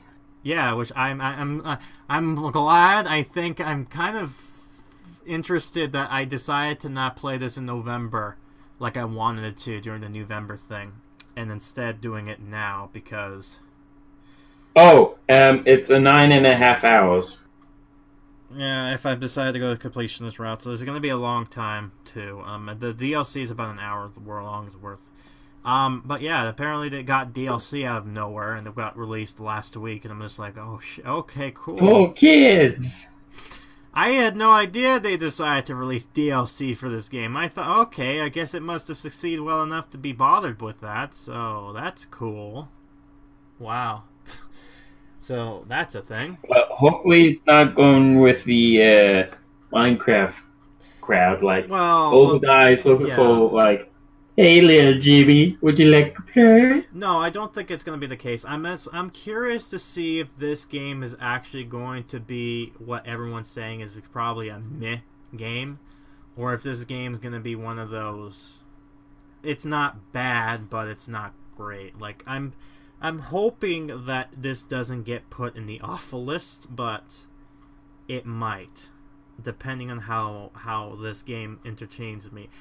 As I look at it, if this game can entertain me and make this one of those highlight streams, then it will probably save its ass. But if not, then this game gets a chopping block. The way I look at it is that if I don't continue this game or it gets boring, I'm just like, you're dead. Go, bye-bye, kind of deal. And last but not least, I'll be also taking a look at not a DLC, but a actual Kickstarter demo that I've decided to back. I know, this is the second Kickstarter I've decided to back now. First one being Ukulele. Oh god, no. No, but this game is called Blue Omen Operations. And from the looks of it, it's basically aiming to be much like in the Mario Luigi kind of style of RPG kind of game. And it kind of intrigued me to kind of play it just because I think it's going to be one of those games that are... I didn't pay for much. I just paid for the game itself and maybe the soundtrack. So it's like, whatever. So like, even if this game doesn't come out into fruition, I'm just like, whatever. $20. It's not like I'm gonna not have that $20 be wasted on something else, but whatever. So we get to wait and see what this is, but they did have a proof of concept demo for Kickstarter that I have in my collection, which I'm going to be taking a look at and seeing if this is going to be worth it, because I think the humor and the story of it looks intriguing enough for me. So we get to wait and see about that. Depending on how long this will take, I might see about Kirby's Star Allies being a part of the stream as well. But I have to see how long that game is. If it's too long, then I might hold off until May. If not, then I might stream that within this March time. Then, what you can expect from me is that we get to come back here for episode 2 eventually when I come back to streaming. But the other thing I wanted to point out is that I've been working hard on a project of sorts. Not really much a project, but basically besides the highlight stuff, as most people know, people who came in here, mostly they came in here when I was playing ukulele and Banjo-Kazooie, because I did something called a Rare Duo Month, which was a theme month based on Banjo-Kazooie games due to the fact that that game was coming out for April. And the reason I do April theming is because April is probably the worst month of the year for me. I'm sorry for anyone who loves April. No hardship on you, but for me it's shit. And the other thing too is the fact that April marks the halfway point to Halloween. So yay! The holiday I missed last year because fucking situations. So fuck me. But now I know who not. I'm not inviting you to my birthday party in April then. Oh, come on. I didn't mean it like that. Come on, fuck off. God damn it. I didn't mean it like that. I said that, like, for me, April seems to be a bad month because it seems like anything that negative happens seems to always happen in April. And I kind of joked about this last year because it was like, I was playing this game, like Banjo-Kazooie, and I was like, oh, I can't wait to play ukulele eventually because it's supposed to be coming out at this time. And I decided to originally end this series around April 28th. Guess when the fucking game decided to show up? April 28th. That's like April giving me the middle finger saying, fuck you. So I had to extend it for another month for that. So I've learned my lesson. I'm no longer going to be doing that kind of deal. So it's whatever. It's what it is. I wasn't too bad about it or mad, but it just gives you an example of what I mean is that somehow April will always have something for me. It's like one of those, it's like, you know, misery loves company kind of characters. It's like April just doesn't love me. So in a way, I decided to take lemon and turn it into lemonade by making April something I'm looking forward to, basically. I won't announce what this is until near the end of the month end, so I might be announcing this during like the next episode for this podcast, the DLC podcast. So there's that. But all I'm gonna say is that everyone's gonna be pleasantly surprised, and hopefully will enjoy what I have in store. Originally, I wanted this to be in November, but I decided to hold off on it because of what was going on in October, and decided to work on more of it so that I have everything set up and looks nice. So by the time that this comes in April, people are going to be intrigued by, because this is a game I was looking forward to playing and putting myself suffering through because of the fact of something about, because I'm going to be 100%ing this fucking game. I'm not going to tell you what it is, but as soon as I announce what this game series is, you're going to be like, oh, fuck no. But, you know, I'm going to say that this will be an interesting stream, and I'm looking forward to the highlights that will be coming out of it and my rage, because I know I'm going to probably rage, like, a lot. And all the salt. More than, like... Get the more salt, so make sure you get those fries ready and all that stuff you would like to put salt on, because I'm going to be bringing it to you guys. I'm going to bring a whole lot of it. Fucking salt mine over here. Jesus. Yeah, no, so I'm looking forward to it, because this This game is infamous for many reasons, but it's a childhood favorite of mine, and I still love it regardless of the infamy that it has. But when April comes along, you'll realize what it is, because I've decided to name this month really cleverly, like I did with the Rare Duo. So it's, again, most people will be listening to this and being like, oh, fuck yeah, he's doing this, versus the disappointment that was like last year's last stuff type of deal. So there's that. And that's about it. I've gotten some games coming up. One of the games that is coming up that I've gotten my hands on, or one thing I'm going to get my hands on sometime this month, is Sea of Thieves. So be looking forward to seeing that in the summer and seeing me. And that's another co-op game.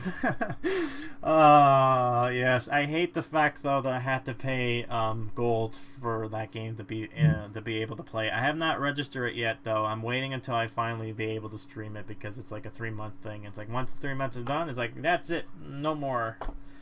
I'm not one of those people to play, but I want to be intrigued because this is Rare's first game that's not fucking Connect, which they've made fun of in Yooka-Laylee a lot.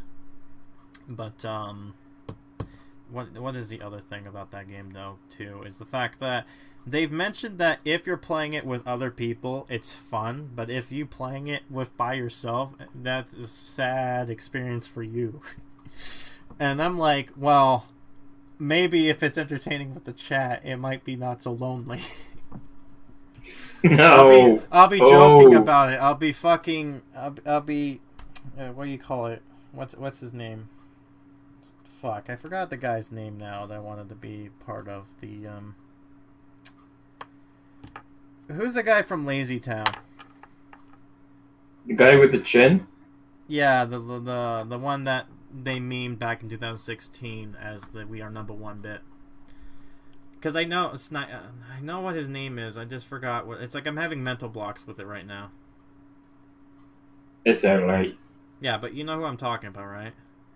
Yes. I want to be him when I'm playing the fucking game. I'll be his pirate. Fucking playing the goddamn game with the copyrighted music of that you we are a number pirate one. Song. Hey. Yeah, no, you are a pirate song playing like yar fidelity. It's I like, know, it's a copyrighted timbers, me playing the game by myself. I gotta play talking like me pirates. The memes. Yes. I think the other thing too is that they kind of show off one of the characters within the game's lore that you might be meeting, which is like an undead pirate. I swear to God, I looked at this undead pirate and it brought back so many Monkey Island references. I have no idea why. I looked at the character and I'm just like, you look like the villain from Monkey Island. I would not be surprised if they decided to throw in some from Easter eggs in there as well. Apparently, from what I've understand with the Monkey Island bit, though, is that there's like this infamous puzzle in one of the games, which Tim Schafer had to basically admit and apologize for, making it into like a ridiculously as hard as it did. So that's a thing. So I think in the future too, I'll be also playing another Tim Schafer-like game that he was popular with, that for some reason was also a game that was well known, but at the same time people thought killed the genre, and that was Grim Fandango. So I've gotten the remastered version of that, which I'll probably play eventually sometime this year. So there's your other announcement of sorts. It will not be the next retro stream I'll be playing though, so it'll probably be sometime later. Oh yeah, and then probably Spyro 3 eventually, because I played the other two Spyro games. So there's that. Anyways, I think we've been here long enough. I think that's about time. The longest fucking podcast we've had for about 3 hours or so. So again, I'd like to thank you guys for listening, if you wanted to listen to this and my ramblings. So now you're all caught up with what I've been going up to and what my thoughts are, opinions with a few friends of mine. I'd like to thank fuck! God, I'm getting tired now. I'd like to thank Zep and Zeph. Zeph. No, but This is going to correct take me. some time. Jesus, I thank you guys for coming on and being podcast with me, because then it was just going to be bad, and otherwise me rambling on by myself like This a madman. is how it should be. Yeah, so most likely you guys will be coming back again for the second episode, hopefully. And who knows, we might find more people. Yeah, that too. I'm once. Thing you almost forgot. Are you going to announce that we're going to do like any co-opable games, or is that like We're not going to be doing this time? that. We're going to be doing that eventually. I'm not sure what exactly co-op games we have. We're going to be discussing that in the off-topic. Once we fully know what's going on, then we'll be announcing that. But basically, that will be something that we're planning. There's going to be more co-op in games, so it's not going to be only just me. I'm going to have other people come on, even if it's just for commentary purposes. So unless you guys want to be coming on commentary while I'm playing a certain game next, I would like to do commentary because honestly, you need people to talk to. All right. on those Well, games. what game this week coming up you want to suffer with me through? Any game. Okay, fine. So pick your poison then, because I have 3 games I'm playing. One of them is going to be like a one-off stream. The other 2 are going to be meme the hell, perhaps. And then Jack, I'm not sure how busy you're going to be. So what? Be free on the weekends because I got family matters to worry about. Okay, so I have a brother, and the babysitter is taking a break for a week. Okay. You don't have to give your whole life story. We get it. You're busy for the week. We're gonna be seeing you mostly in the weekends because that's your only free time, correct? Yes. Yes. Okay, I'm gonna say that as a yes for Jack then. So hopefully we'll see Jack more often for the weekend. I'll keep that in mind. We'll plan something out. We'll make sure we can find a game that we all have that we can play through. So other than that, I think that will be calling it a wrap, if you guys agree with me, unless you have something else you would like to say before we leave. I guess. No? You? Jack, anything? Like what? Well, do you have anything you want to say before we're done with this? Nope. Alright, well I guess that's it for the end of the podcast then. So let me just go ahead and sign us off basically. So well, I'd like to thank you for joining us for this live stream of sorts. This is an experiment. I think this is going well. I might be doing this more often now. So what you're going to be expecting from me and from our crew is that this is going to be where we're going to announce what we've been doing, what news has popped up, and what we're planning on the future. So this is more of a podcast for this subgroup of genre type of deal. So let me know what you think. If there's any improvements you'd like us to do or want me to do, let me know, and I will do that for sure. So that is my opinions, that is our thoughts. Thank you for joining us tonight, and we will see you soon. So you have yourself a grim night.